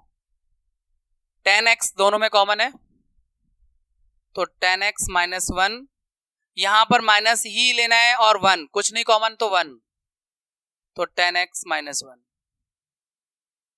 सबसे ज्यादा जो प्रॉब्लम आती है इस माइनस को और फिर यहां ब्रैकेट में गड़बड़ कर देते हैं। जब यहां माइनस कॉमन ले रहे हो और कुछ नहीं कॉमन है तो 1, तो ये जो भी टर्म यहां पे लिखे हुए हैं उनके साइन बदल दो ब्रैकेट में। ये माइनस का 10x है, प्लस का हो गया, प्लस का 1 है, माइनस का हो गया, क्योंकि बाहर माइनस बैठा है, इसलिए ब्रैकेट के अंदर जो भी टर्म जाएंगे वो साइन चेंज होके जाएंगे। अब ये ब्रैकेट सेम हमेशा ही आते हैं, इसे कॉमन ले लेते हैं हम लोग, 10x माइनस 1, और दूसरा ब्रैकेट भी 10x माइनस 1 ही बन रहा है, तो 10x minus 1 is equal to 0 और 10x minus 1 is equal to 0। x is equal to 1/10, ये 1 इधर आके प्लस का हो गया, ये मल्टीप्लाई से डिवाइड में हो गया, ये भी वही आएगा 1/10। अब ये क्वेश्चन वर्ड प्रॉब्लम का है, एग्जाम्पल से लेना था, बुक में बोला हुआ है एग्जाम्पल 1 को सॉल्व करना है इधर, तो पहले अच्छे से रीड करना है, क्या लैंग्वेज है वो देखना है, फिर सॉल्व करते हैं क्वेश्चन बना के। John and Jeevanti together have 45 marbles. John और जीवंती के पास कुल मिलाकर 45 मार्बल है, दोनों को प्लस करके, मतलब both of them lost 5 marbles each, और दोनों 5-5 मार्बल खो देते हैं। मार्बल वही कंचियां, वही बचपन में रोड पर नाली में, याद है, गड्ढे में भी आप, अच्छा, लेकिन आज के जमाने में ये सब नहीं चलता है, आजकल बच्चे कंचियां नहीं खेलते हैं, आज तो फ्री फायर और बाकी चीजें हैं। जमाने के साथ गेम भी बदल गए। देखो बेटा, John and Jeevanti together have 45 marbles, both of them lost 5 marbles each, and product of the number of marbles they have now is 124। अब उनके पास जितने मार्बल बचे हैं उनका प्रोडक्ट 124 है। We would like to find out how many marbles they had to start with. हमें ये मालूम करना है स्टार्टिंग में उनके पास कितने मार्बल्स थे। हमारे जमाने में तो कंचियां बहुत चलती थी मार्बल्स का, भाई साहब हर गली में एक छोटा सा गड्ढा करके बच्चे खेलते रहते थे, इतनी कंचियां चलती थी, या तो क्रिकेट या कंचियां। चलो कोई नहीं, हम देखो ऐसा करते हैं, किसी एक के पास में मान लेते हैं एक्स मार्बल था स्टार्टिंग में, मान लेते हैं जॉन के पास, let John had x marbles, ठीक है, जॉन के पास एक्स मार्बल्स थी, जॉन मान लेते हैं John had x marble, then Jeevanti had 45 minus x marbles, ऐसे होगा। ये 1 वेरिएबल में चलना है, 2 वेरिएबल तो थर्ड चैप्टर था एक्स वाई वाला। अब जब ये लॉस अकॉर्डिंग टू क्वेश्चन अगर ये 5-5 लॉस कर रहे हैं ना, हाँ, अब जॉन ने अगर 5 खो दिए तो उसके पास x माइनस 5 बचे, जीवंती ने भी 5 खो दिए तो उसके पास 40 माइनस एक्स बचे, क्योंकि 45 माइनस एक्स माइनस 5, और इनका प्रोडक्ट 124 है, तो x माइनस 5 40 माइनस एक्स। अब प्रोडक्ट करते हैं, इक्वेशन बनाते हैं, x का 40 से मल्टीप्लाई 40x, x का x में करेंगे तो x square minus 200 plus 5x equal to 124, तो x स्क्वायर 5 और ये 40 45 माइनस 200 और माइनस 124 को लेफ्ट में ले आए,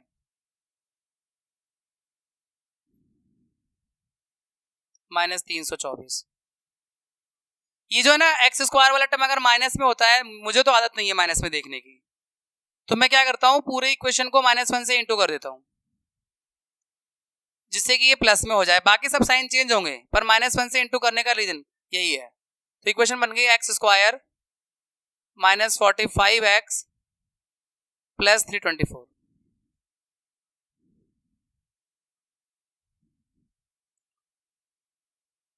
अब हम मिडिल टर्म स्प्लिट करके फैक्टराइज करके हम इनके मार्बल्स का नंबर भी पता कर लेते हैं। 324 है, 324 का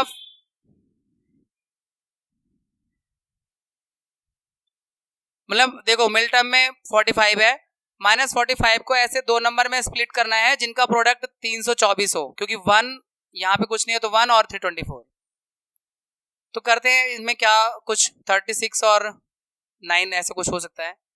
2 टू 4, 3 12, 3 36 और 9 दोनों माइनस में रख लेंगे, माइनस में 36 और माइनस में 9 और सम करके माइनस 45 आ जाएगा और प्रोडक्ट करके वही आएगा 324, क्योंकि उसी के ये फैक्टर्स है।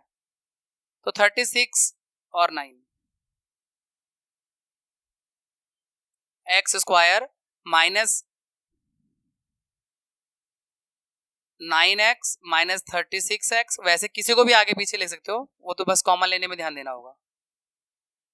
तो यहां से x कॉमन है सिर्फ, तो x माइनस 9 और यहां से 36 9 जा होता है 324, तो माइनस 36 ही कॉमन ले लेंगे, x माइनस 9। देखो यहाँ माइनस का साइन था इसलिए माइनस ही कॉमन लेना है, तो यहाँ जो बचेगा वो प्लस का, यहाँ जो बचेगा वो माइनस का, बाहर माइनस लेने की वजह से। एक ऐसी जगह है जहां पे बच्चे गलती करते हैं, इसलिए इसे कई बार मैंने पॉइंट आउट कर दिया है। x माइनस 9 ये कॉमन आ गया ब्रैकेट, दूसरा x माइनस 36,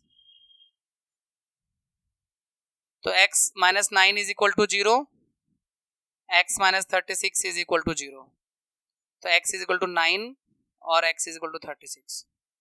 तो कोई भी एक आंसर हो सकता है।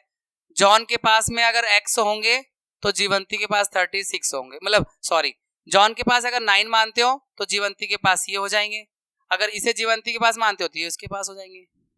36 और 9 ही है, मतलब आंसर में किसी का भी कोई भी माना जा सकता है, मतलब दोनों कंडीशन से इक्वेशन सही बन जाएंगे। चेक करना है तो इसे चेक कर सकते हो। जैसे मान लो चेक करने के लिए एक तरीका है कि दोनों से 5-5 खो दिए, मान लो ये जॉन के हैं और ये जीवंती के, जॉन ने 5 खोए तो 4 बचे, इसने 5 खोए तो 31 बचे, और इनका प्रोडक्ट करोगे 124 आएगा, इसलिए ठीक जा रहा है।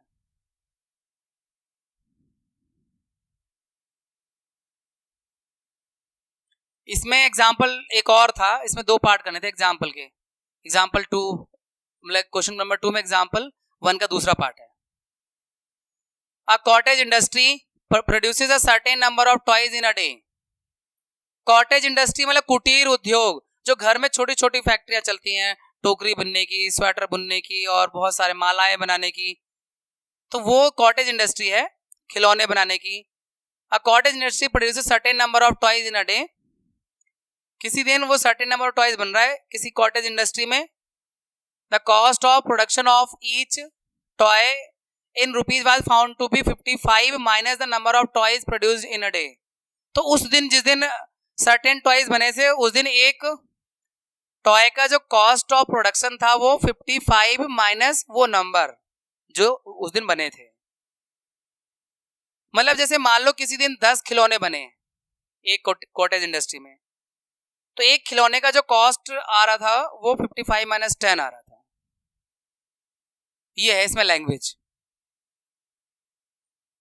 लिखा हुआ है, फिर से देख लेना। The cost of production of each toy was found to be 55 minus the number of toy produced. अगर 10 टॉय बने थे तो एक टॉय का कॉस्ट ये आ रहा था। नहीं, cost of production of each toy, हाँ सही है।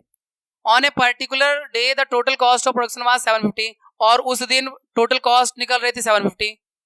मतलब ये जो माइनस करके एक टॉय का कॉस्ट आएगा और टोटल नंबर से मल्टीप्लाई कर देंगे तो 750 ऐसा कुछ करके आना चाहिए। इसमें नहीं आ रहा है एग्जाम्पल में, बट वैसे जो कंडीशन है, जैसे मान लो किसी दिन x टॉय बने थे, एक टॉय का कॉस्ट आएगा 55 माइनस x, और उस दिन का टोटल कॉस्ट ऑफ प्रोडक्शन जो है 750 है, यानी ये नंबर इनटू दिस नंबर 750। एक खिलौने का कॉस्ट है 55 माइनस x, तो x खिलौने का मल्टीप्लाई करके आ जाएगा और वो इक्वल टू 750 होगा। ये इस तरह से है इसकी word problem. Let number of toy produced in particular day, number of toy produced on certain day, day be x, ठीक है, एक्स मान लिया. कॉस्ट ऑफ ईच टॉय, अब हर टॉय का जो कॉस्ट आएगा वो 55 माइनस एक्स आएगा.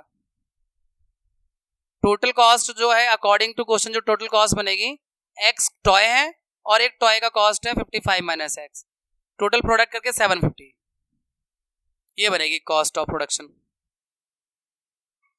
जितने खिलौने होंगे उतने और एक खिलौने का जो कॉस्ट होगा मल्टीप्लाई करके टोटल कॉस्ट आ जाएगा.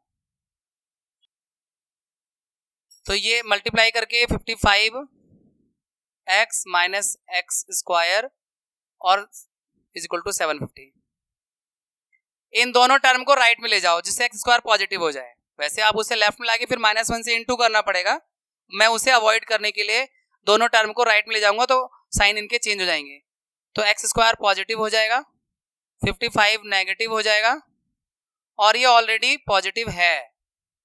लेफ्ट में जो जीरो बचता है उसे मैं हमेशा राइट में लिख देता हूं, आप लिख सकते हो इसे, क्योंकि आप इन दोनों टर्म को राइट में लाए हो तो जीरो तो लेफ्ट में बचना चाहिए, तो आप जीरो लेफ्ट वाले जीरो को राइट में लिख सकते हो, इससे कोई प्रॉब्लम नहीं है.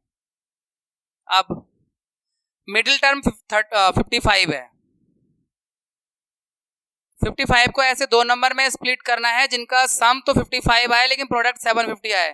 थोड़ा आसान सा ये है. 30 और दोनों माइनस के 30 और 25, 25 से 75 होता है, ऐसे याद रहेगा. 25 से 75, ये आपको जो प्रोडक्ट देख रहा है इसका फैक्टर कर लो.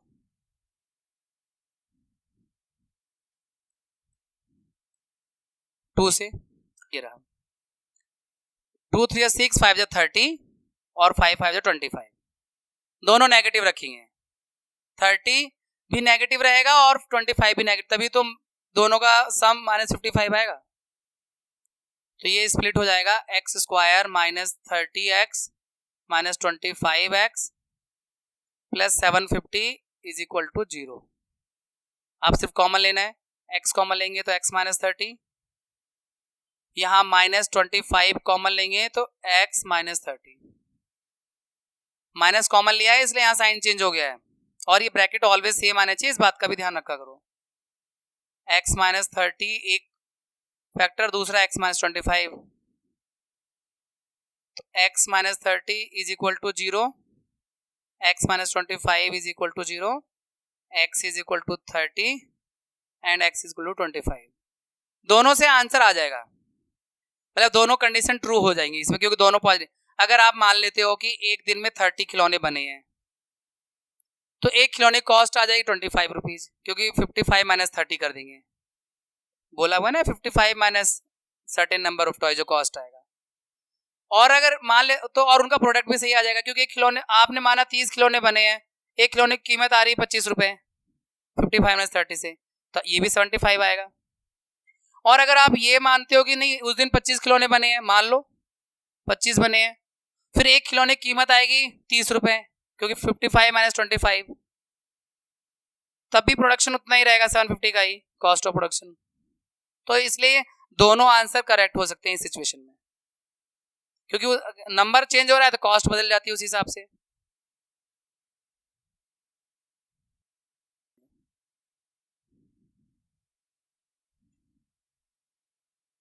Now we have next question, find two numbers whose sum is 27 and product is 182. मतलब दो नंबर ऐसे ढूंढने हैं जिनका सम 27 है और प्रोडक्ट 182 है. देखो पहले जैसे वहां पे क्वेश्चन था मार्बल वाला कि उसके पास में अगर तो दोनों के पास में टोटल 45 मार्बल है, अगर आपने माना था कि एक के पास x है तो दूसरे के पास 45 माइनस एक्स थे. यहाँ भी वैसे ही अगर एक नंबर x मान लोगे तो दूसरा नंबर 27 माइनस एक्स होगा, क्योंकि दोनों नंबर का सम 27 है. तो एक नंबर x है, मान लो एक नंबर 13 है तो दूसरा नंबर 14 ही होगा, और यही आंसर है इसका. 13 14 ये है, इनका सम 27 आएगा, प्रोडक्ट 182 आएगा. तो let one number be x, then other. भाई एक बच्चे को थर्ड क्लास का इतना बुखार लगा हुआ था थर्ड चैप्टर का, वो तो एक्स वाई क्वाड्रेटिक इक्वेशन नहीं, वो linear equation in two variable. Let one number be x then other number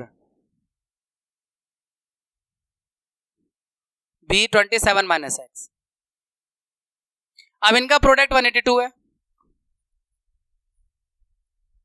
x और 27 माइनस एक्स का प्रोडक्ट 182 है, तो 27x minus x square is equal to 182।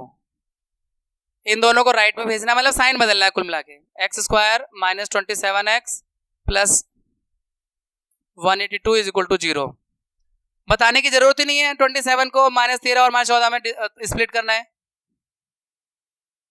ये मैं एक्चुअल में जब मुझे ये माइनस में एक्स स्क्वायर दिखता है, मैं बता के चल रहा हूँ आपको बार बार, अगर मुझे एक्स स्क्वायर वाला टर्म माइनस में दिखता है तो मैं उन दोनों को राइट में उठा के लेके जाता हूँ, तो साइन चेंज हो जाते हैं। पर इसका नहीं चेंज होगा क्योंकि ये दोनों राइट में आए हैं, और लेफ्ट में जो 0 बचता है उसको मैं राइट में लिख देता हूँ। तो ये अंडरस्टूड होना चाहिए, ऐसा करने से कोई प्रॉब्लम नहीं है कि लेफ्ट वाला 0 राइट में क्यों लिख दिया। इक्वेशन में LHS और RHS को शिफ्ट किया जा सकता है। 13x minus 14x plus 182 is equal to 0। अब x यहां से कॉमन ले लो, x माइनस 13, और यहां से माइनस 14 कॉमन ले लो, x minus 13 is equal to 0। x minus 13 से एक फैक्टर हो गया और x माइनस 14 से दूसरा फैक्टर हो गया। x की वैल्यू यहाँ पे इक्वल टू 0 रखोगे तो 13 आएगी और यहाँ से 14 आएगी। तो दोनों आंसर हो सकते हैं। अगर एक नंबर अब 13 मानोगे दूसरा 14 हो जाएगा, एक को 14 और दूसरा 13 हो जाएगा, तो सम तो 27 आना ही है। देखो पूरा नोट करने की आवश्यकता नहीं है, अगर आपको साथ में नोट करना है यहाँ तक या फिर ज्यादा यहाँ तक, इसके आगे तो मिड टर्म स्प्लिटिंग है यार, रोकना नहीं है भाई, जितना नोट कर सको नोट कर लो, बाकी खुद से करो। Find two consecutive positive integers sum of whose square is 365। बच्चों दो कंसेक्यूटिव पॉजिटिव इंटीजर हैं जो लगातार आते हैं क्रम से, दो पॉजिटिव कंसेक्यूटिव पॉजिटिव इंटीजर जो लगातार आते हैं उनका सम स्क्वायर का सम 365 है। कोई इशू नहीं है, लेट कर लो एक, let positive integers, let integers are. अब लगातार आने, कंसेक्यूटिव का मतलब जो लगातार आते हैं, क्रम से आते हैं, जैसे 13 के बाद 14 है ना, 21 के बाद 22, ऐसे are integers are x and x plus 1, ये है, एक x होगा एक दूसरा x प्लस 1 होगा। अब इनका स्क्वायर का सम, x का स्क्वायर और x प्लस 1 के स्क्वायर का सम 365 है, ऐसा क्वेश्चन में बोला हुआ है according to question.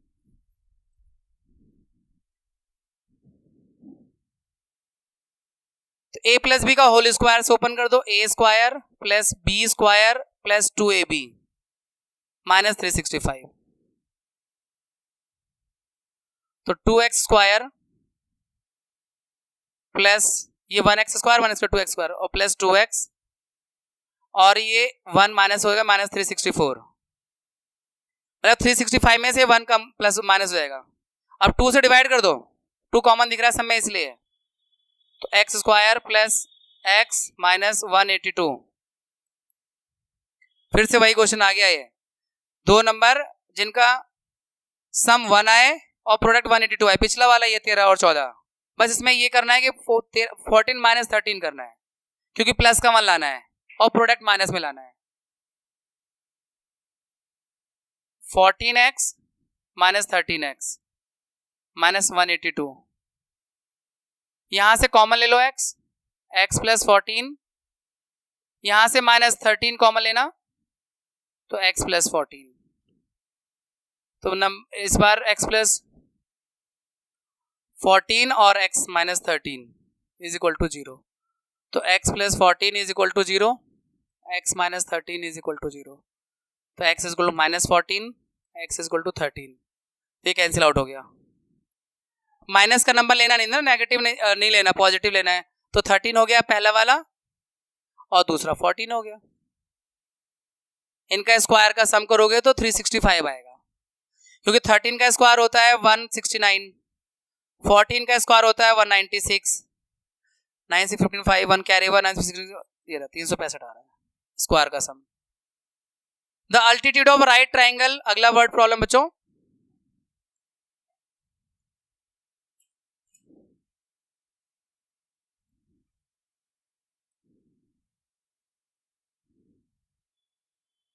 The altitude of a right triangle is 7 centimeter less than its base. Okay इसे घुमाना पड़ेगा, बेस को बड़ा करना है और अल्टीट्यूड को बड़ा करना है। अल्टीट्यूड ऑफ राइट ट्राइंगल, ठीक है ओके फाइन। क्वेश्चन में बोला हुआ है बच्चों altitude of right triangle is 7 centimetre less than it's base. अगर हम ये इसको अल्टीट्यूड मानेंगे और इसको बेस मानेंगे तो अल्टीट्यूड 7 सेंटीमीटर कम है बेस से। अगर मान लो बेस को ही आप पहले x मान लेते हैं तो अल्टीट्यूड हो जाएगा x माइनस 7, क्योंकि वो 7 सेंटीमीटर कम है। इफ द हाइपोटेन्यूज इज 13 और हाइपोटेन्यूज 13 है। अब इन तीनों को कनेक्ट करने के लिए यानी इक्वेशन बनाने के लिए कोई ना कोई शर्त तो चाहिए। इक्वेशन कैसे बनेगी? पाइथागोरस थ्योरम से बनेगी। इक्वेशन के लिए एक ही शर्त है। अब यहां पर ये लेंथ तो मालूम कर लिया हमने, चलो एक को x मान लिया, दूसरे को x माइनस 7 मान लिया।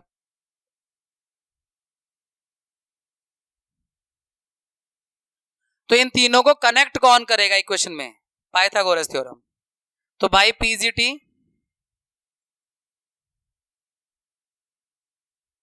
थर्टीन का स्क्वायर यानी हाइपोट इसका जो सबसे बड़ी वाली साइड होती है किसी राइट ट्राइंगल में, उसका स्क्वायर बाकी दोनों साइड के स्क्वायर के सम के इक्वल होता है, यानी x square plus x minus 7 का स्क्वायर 169 a माइनस बी का whole square a square plus b square minus 2ab। तो ये 2x स्क्वायर हो गया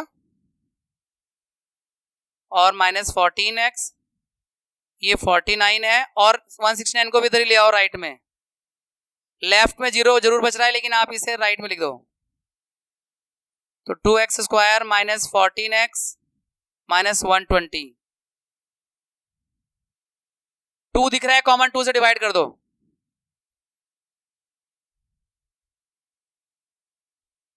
अगर कॉमन मिल जाए तो आसान होता है, फिर थोड़ा स्प्लिट करना आसान हो जाता है। अब माइनस 7 को ऐसे दो नंबर में स्प्लिट करना है जिनका प्रोडक्ट माइनस 60 आए, 7 आए, उनका सम करके डिफरेंस करके 12 और 5, भाई 12 में से 5 घटाओगे 7 आ जाएगा, है ना, और 12 पंजे 60 हो जाएगा, यानी 12 और 5। तो लेकिन माइनस का लाना है इसलिए प्लस का नंबर बड़ा लेना, माइनस का नंबर बड़ा लेना पड़ेगा। तो मैं इसे ऐसे कर सकता हूं 5x minus 12x minus 60 is equal to 0। x common ले लो x प्लस 5, यहां माइनस 12 कॉमन ले लो x प्लस 5। तो x प्लस 5 एक फैक्टर हो गया और x माइनस 12 दूसरा फैक्टर हो गया।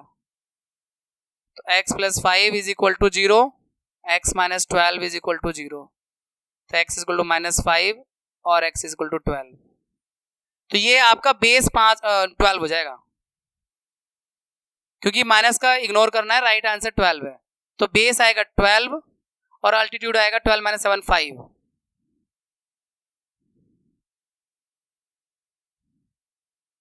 चलिए बच्चों क्वेश्चन नंबर 6 देख लो। A cottage industry produces certain number of poultry article in a day. कोई कॉटेज इंडस्ट्री है जो किसी पर्टिकुलर डे में certain number of poultry article बनाती है, मिट्टी का खिलौना आर्टिकल, मिट्टी का कोई सामान बनाती है। It was observe on a particular day that the cost of production of each article in rupees was 3 more than twice the number of article produced on that day। मतलब एक दिन ऐसा ऑब्जर्व करने पर दिखता है कि एक आर्टिकल का जो कॉस्ट आ रहा है, किसी एक पर्टिकुलर डे की कंडीशन है कि किसी एक आर्टिकल का जो मतलब उस किसी पर्टिकुलर डे में एक आर्टिकल का जो कॉस्ट आ रहा है वो उस दिन जितने आर्टिकल प्रोड्यूस हो रहे थे यानी जितने बने उनके ट्वाइस से 3 ज्यादा, उनके ट्वाइस से 3 ज्यादा। मान लो कि मैं एक एग्जांपल लेके बात करूं, मान लो उस दिन 6 आर्टिकल बने, 6 खिलौने बने उस घर में कॉटेज इंडस्ट्री में, तो एक आर्टिकल की कॉस्ट बन रही है इसके ट्वाइस प्लस 3, 15, और जो टोटल कॉस्ट आएगी वो 6 आर्टिकल और एक आर्टिकल कॉस्ट 15 रुपए, तो 6 इंटू 15 90। एक्चुअल में यही आंसर है, राइट आंसर यही है। पर हम ऐसे तो हम क्या सपने थोड़ा आ रहे थे कि 6 आर्टिकल बने थे, वो तो मुझे याद था इसका आंसर। तो मैंने आपको प्रैक्टिकली समझाने के लिए एग्जांपल ले लिया कि मान लो उस दिन 6 आर्टिकल बने, तो एक आर्टिकल की कॉस्ट आएगी इसको ट्वाइस से 3 मोर, तो ट्वाइस यानी 12 और 3 मोर यानी प्लस 3, तो 15 हो गया। अब एक आर्टिकल 15 रुपीज का है, तो टोटल कॉस्ट आ रही है 90 रुपीज की उस दिन। तो यही क्वेश्चन है, was 3 more than twice the order produced on that day? If the total cost of production on that day was 90 rupees 90, find the number of article produced and the cost of each article. ये practical example था। Actually होता क्या है कि हम लोग real life में ना ऐसे ही डील करते हैं, नंबर में डील करते हैं। रियल लाइफ में हम कभी ये नहीं कहते अंकल जी एक्स आर्टिकल दे दो हमको, मम्मी हमें एक्स रोटियां दे दो, तो मम्मी कहे नहीं बेटा मैं एक्स के ट्वाइस से 3 ज्यादा दूंगी, आज तुझे खाना पड़ेगा। तो फिर बच्चा चला गया, अच्छा ठीक है मम्मी, एक्स के वैल्यू 1 है, अपनी जान बचाने के लिए तो 1 इंटू 2 और ज्यादा उसे 3 5 रोटी खानी पड़ेंगी, चल दे दो, क्लास में दोस्तों को बांट देंगे थोड़ा सा। तो रियल लाइफ में we don't deal with x and y, हम तो सीधा कहते हैं मम्मी आज लंच में 2 रोटी रख देना, मुझे ज्यादा भूख नहीं लगती, बच जाता है ना। और वो हमारे क्लास में वो भाई साहब जो सुबह वाले ग्रुप में है, वो कहते होंगे भाई साहब मम्मी रोटी हर बार कम क्यों पड़ जाती है। तो डिपेंड करता है सिचुएशन टू सिचुएशन, किसी के लिए रोटी कम पड़ जाती है, किसी के लिए ज्यादा पड़ जाती है। खैर, let number of article produced on that day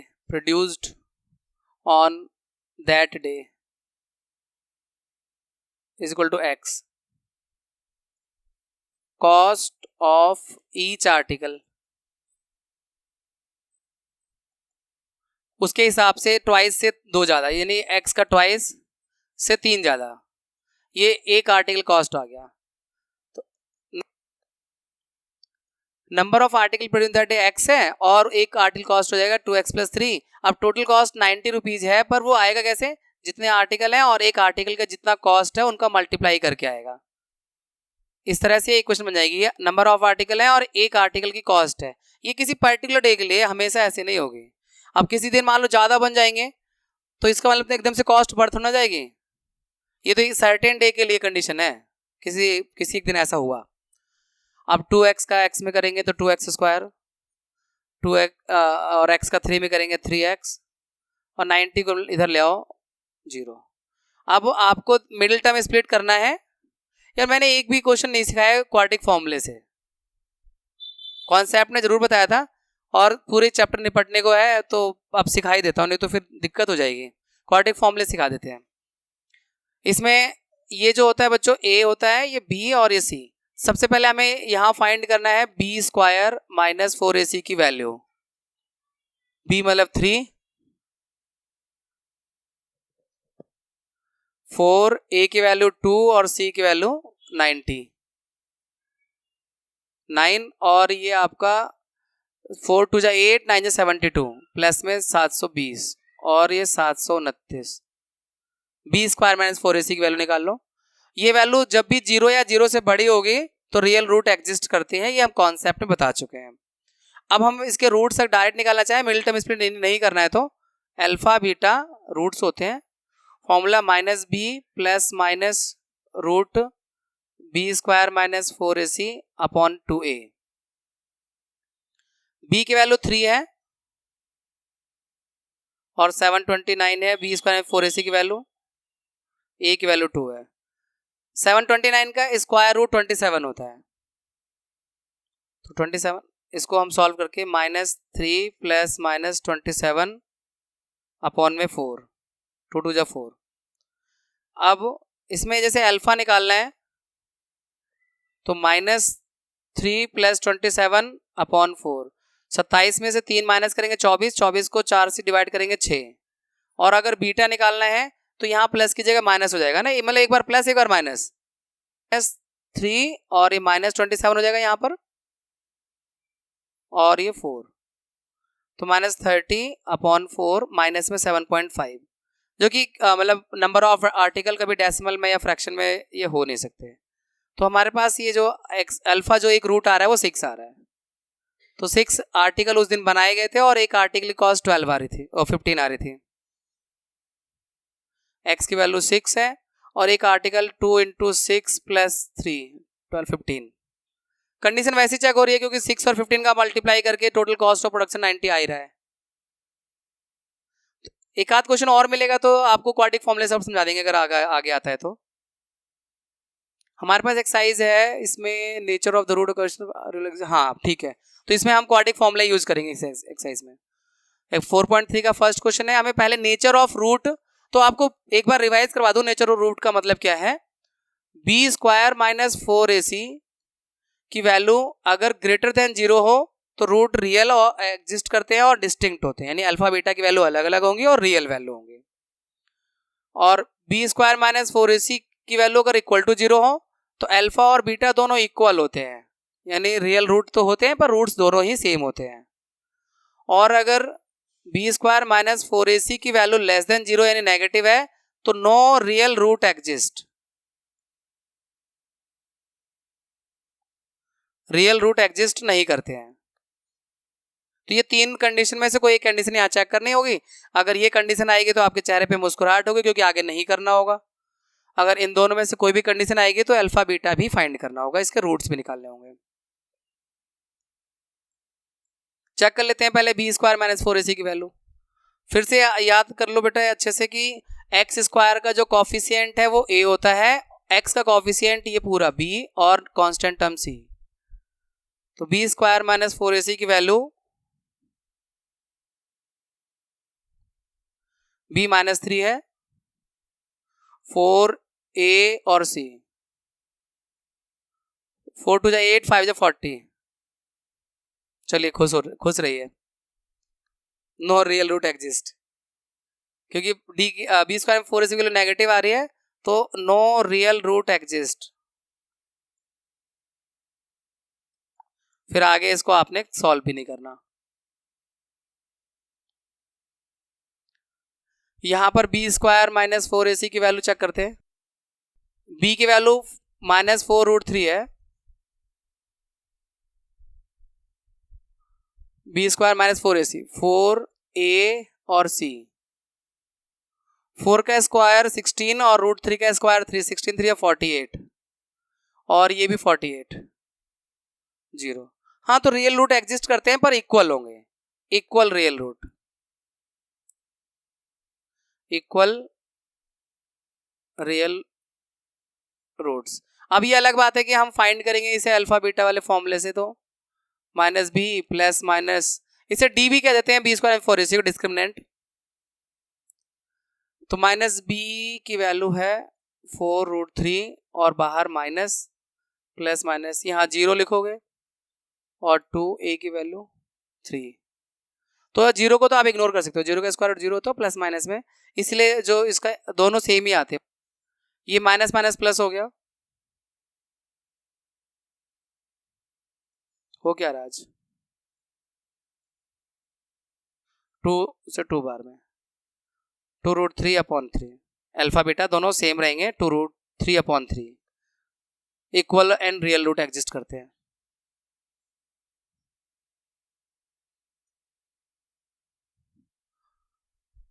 b² - 4ac -6 का स्क्वायर -4a और c, 36, 4 दूनी 8 24, 12। अब अल्फा बीटा निकाल लेते हैं, -b plus -√d/2a, -b √d यानी 12 और 2a 2, ऐसे करके।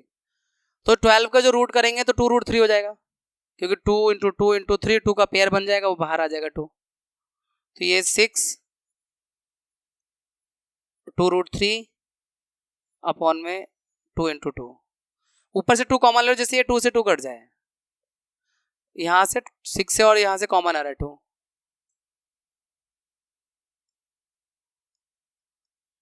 टू कॉमन ले लो तो 3 प्लस माइनस √3 अपॉन में 2 × 2, 2 से 2 कैंसिल आउट हो गया। तो अल्फा और बीटा अलग अलग लिख देते हैं। अब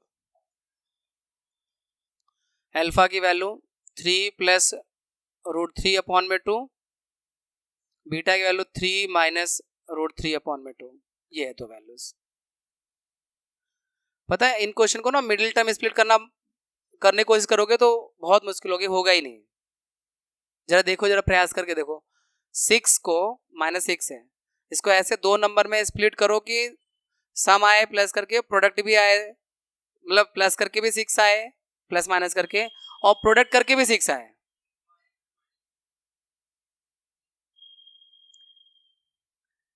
नहीं है, क्योंकि देखो, क्योंकि यहाँ पे ना सारा गेम, देखो यहाँ सारा गेम जो है रूट का है।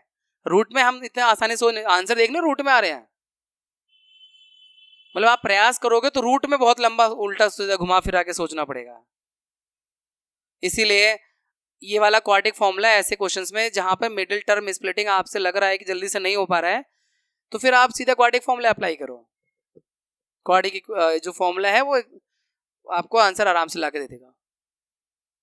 नेक्स्ट क्वेश्चन सेकंड है, find the value of k for each of the following quadratic equation so that they have equal root. Equal root का मतलब for equal root, for equal roots d is equal to 0, यानी b² minus 4ac is equal to 0। b यानी k का square 4a और c is equal to 0। यहां से मिल गया a, b और ये c रख दिया यहां पर।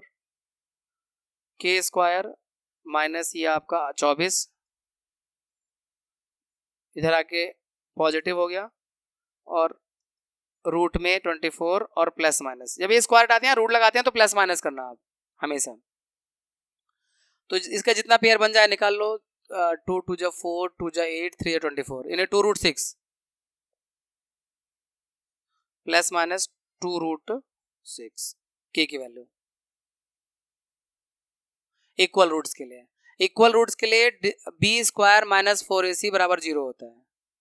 तो फिर हमने वही रखा है, b² माइनस 4ac बराबर 0, और फिर b की वैल्यू वहां से ले लिया और a और c की वैल्यू रख दिया, सॉल्व कर दिया।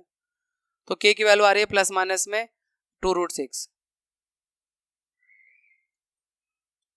यहां भी वही करना है इक्वल रूट्स के लिए, पर यहाँ इक्वेशन को पहले स्टैंडर्ड फॉर्म में ले आए मल्टीप्लाई करके। जैसे kx का x में करोगे तो kx² माइनस 2kx प्लस 6 बराबर 0।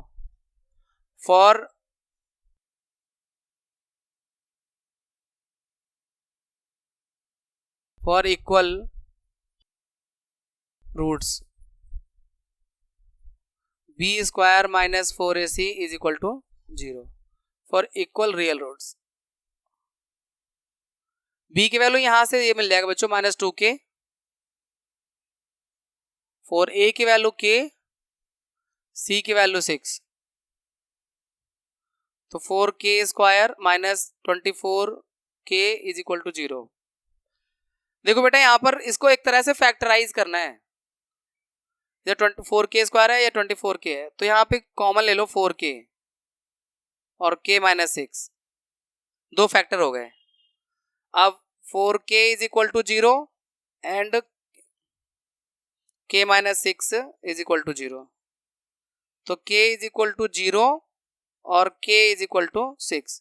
अब कौन सी वैल्यू के लिए आप देखो कि इसके इक्वल रूट आएंगे, मतलब 0 के लिए या 6 के लिए। तो 0 के लिए तो नहीं हो सकता, क्योंकि कभी भी a 0 नहीं होता। किसी भी क्वाड्रेटिक इक्वेशन में x² का जो कोफिशिएंट a है वो 0 नहीं हो सकता। यहाँ x² कोफिशिएंट k है, k 0 नहीं हो सकता, मतलब ये आंसर नहीं चलेगा। तो k की वैल्यू 6 चलेगा इक्वल रूट्स के लिए, k की वैल्यू 6 होनी चाहिए।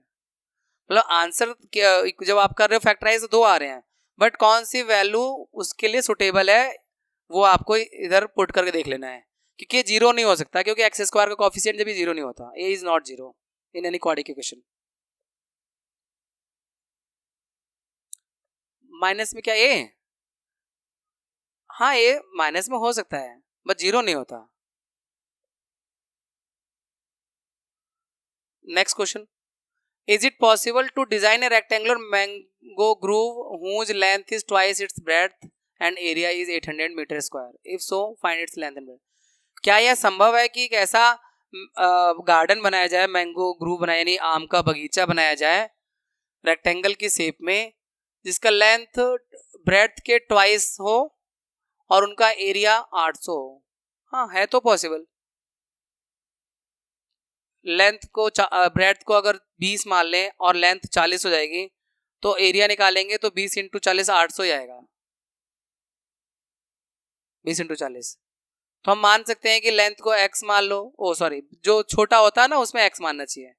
मान लें ब्रेड्थ को x मान लें, तो लेंथ हो जाएगा 2x और फिर उनका एरिया जो आएगा प्रोडक्ट करके आएगा। तो पॉसिबल है, ये लग तो रहा है पॉसिबल। लेट ब्रेड्थ भी x एंड लेंथ भी 2x, तो इनका जो एरिया आएगा L into b, 2x into x is equal to 800, तो 2x square is equal to 800, 2 से डिवाइड कर दो 400, x का यहाँ पे स्क्वायर रूट हो जाएगा तो प्लस माइनस 20 आएगा, लेकिन हमें तो प्लस का वैल्यू, जब लेंथ की बात आए तो प्लस की वैल्यू होती है, तो x is equal to 20 metre, एक तरह से ब्रेड्थ हो गया, तो लेंथ हो जाएगा 2 इंटू 20 यानी 40 मीटर, और इनका एरिया मल्टीप्लाई करोगे तो पॉसिबल है उतना ही आएगा 800, 400 इंटू 20, ओ सॉरी 40 इंटू 20 800 आएगा।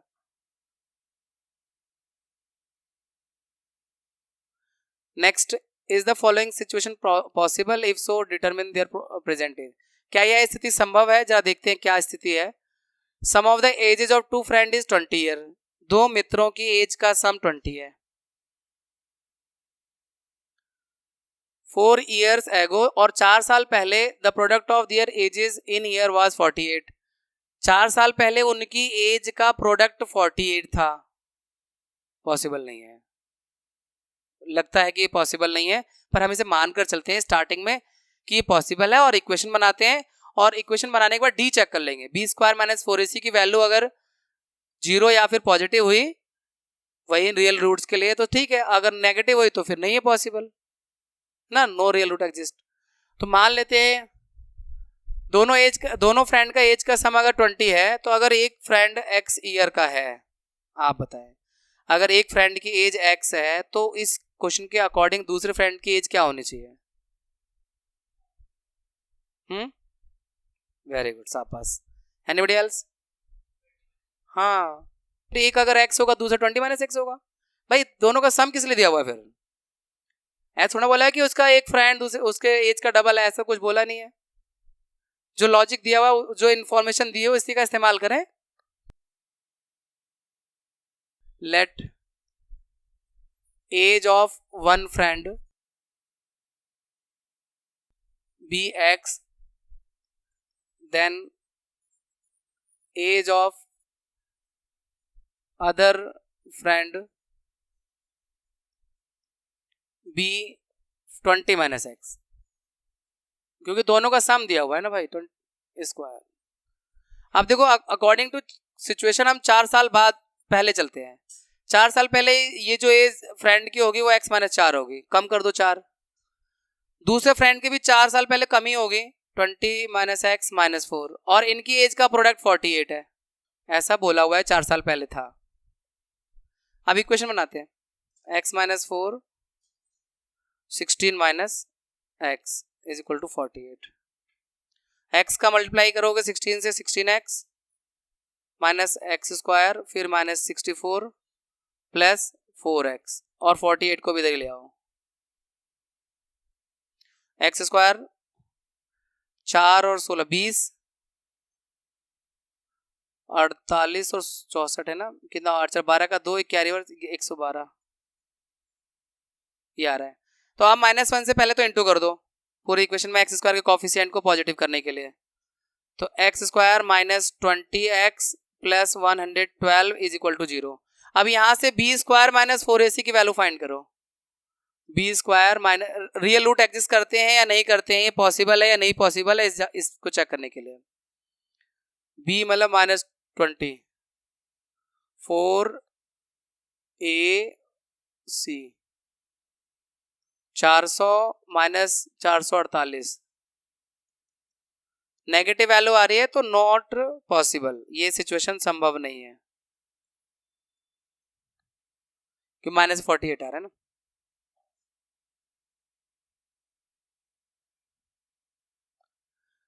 Is it possible to design a rectangular park of perimeter 80 metre and area 400 metre square? क्या यह पॉसिबल है कि एक ऐसा रेक्टेंगुलर पार्क बनाया जाए जिसका पेरीमीटर 80 हो, चारों साइड की लेंथ का सम 80 हो और एरिया 400 हो? हाँ हाँ पॉसिबल है, लेकिन वो एक्चुअल में स्क्वायर है। एक्चुअल में वो स्क्वायर है, बट स्क्वायर को भी हम रेक्टेंगल कह सकते हैं। स्क्वायर को रेक्टेंगल कह सकते हैं, रेक्टेंगल को स्क्वायर नहीं कह सकते, पर स्क्वायर को रेक्टेंगल कह सकते हैं। तो पॉसिबल है, मान लेते हैं। चलो क्वेश्चन के हिसाब से रेक्टेंगल है ना, तो लेंथ मान लेते हैं। देखो रेक्टेंगल का जो पेरीमीटर आता है वो 2l + b से आता है। एक तरह से इन्होंने घुमा फिरा के लेंथ और ब्रेड्थ का रिलेशन दे रखा है पेरीमीटर से, डायरेक्ट ना देकर एक इनडायरेक्ट वे में दे रखा है कि पेरीमीटर जो है 2l + b होता है, पेरीमीटर 80 है और 2l + b 2 से डिवाइड करेंगे 40 हो जाएगा l + b। यानी एक तरह से ये भी तो बोल सकते थे कि लेंथ और ब्रेड्थ का सम 40 है, तो उसमें हम मान लेते हैं लेंथ x तो ब्रेड्थ 40 - x। देखो जी 2x नहीं कि हर जगह 2x कर दो। इनको वही वाला चढ़ रहा होगा, वो आर्टिकल वाला क्वेश्चन। एक दिन में x आर्टिकल बनेंगे तो एक आर्टिकल गोस ट्वाइस + 3, तो ट्वाइस चढ़ गया इनको। तो यहां लेंथ और ब्रेड्थ का सम 40 है। एक तरह से इनडायरेक्ट वे में क्वेश्चन में ये दिया हुआ है, पेरीमीटर के हेल्प से हमने लेंथ और ब्रेड्थ का रिलेशन निकाल लिया कि लेंथ और ब्रेड्थ का सम 40 है। अब हम लेट कर लेते हैं लेंथ को x या ब्रेड्थ को, किसी को भी लेट कर लो। Let length bx then breadth हो जाएगा 40 - x मीटर। अब एरिया आपको पता ही रेक्टेंगल l × b होता है एरिया, तो x और 40 - x का प्रोडक्ट 400, x का मल्टीप्लाई 40 करेंगे तो 40x - x square is equal to 400। इन दोनों को राइट में लाते हैं तो x स्क्वायर पॉजिटिव हो जाएगा, 40 नेगेटिव हो जाएगा और 400 ऑलरेडी राइट में है तो पॉजिटिव हो रहेगा ही। लेफ्ट में जो 0 बच रहा है उसे राइट में लिख दो। अब यहाँ पे पहले हम चेक कर लें सिचुएशन पॉसिबल है कि नहीं। उसके लिए b² - 4ac चेक करना चाहिए। b² - 4ac वैसे तो दिख रहा है पॉसिबल। b की वैल्यू है, मतलब 0 आ रहे हैं यहाँ पर। b की वैल्यू है -40, 4 a की वैल्यू 1 और c की वैल्यू 400, तो ये भी 1600 आएगा और ये भी 1600 आएगा, तो 0। तो पॉसिबल है, बस ये होता है कि इसमें दोनों रूट सेम होते हैं, एक तरह से लेंथ और ब्रेड्थ सेम रहेंगी। क्या ये भी इसका मतलब आप कह सकते हो। अगर क्वाड्रेटिक फॉर्मूले निकालना हो तो ऐसे निकालते हैं, देखो alpha beta -b + √d upon में 2a ये फॉर्मूला है। अब b की वैल्यू है -40 प्लस √d की वैल्यू 0 है, तो 0 को इग्नोर भी कर सकते हो आप, और a की वैल्यू 1 है, तो आप इसे पूरा इग्नोर ही कर दो। ये 40 प्लस का हो गया अपॉन में 2, तो 20 आया। 20 लेंथ भी 20 ब्रेड्थ भी 20 है, तो ये स्क्वायर, बट स्क्वायर को भी हम रेक्टेंगल कह सकते हैं, इसलिए कोई डाउट नहीं है। स्क्वायर को पैरेललोग्राम भी कह सकते हो आप, स्क्वायर को रोम्बस भी कह सकते हो, स्क्वायर को रेक्टेंगल भी कह सकते हो, क्योंकि स्क्वायर में इन चारों फिगर की प्रॉपर्टी होती है इसलिए क्लास 8th में हमने आपको पढ़ाया था तो हमने बोला था स्क्वायर सबका डैश है, भूल गए? याद है ना? हाँ। Have a happy learning, take care.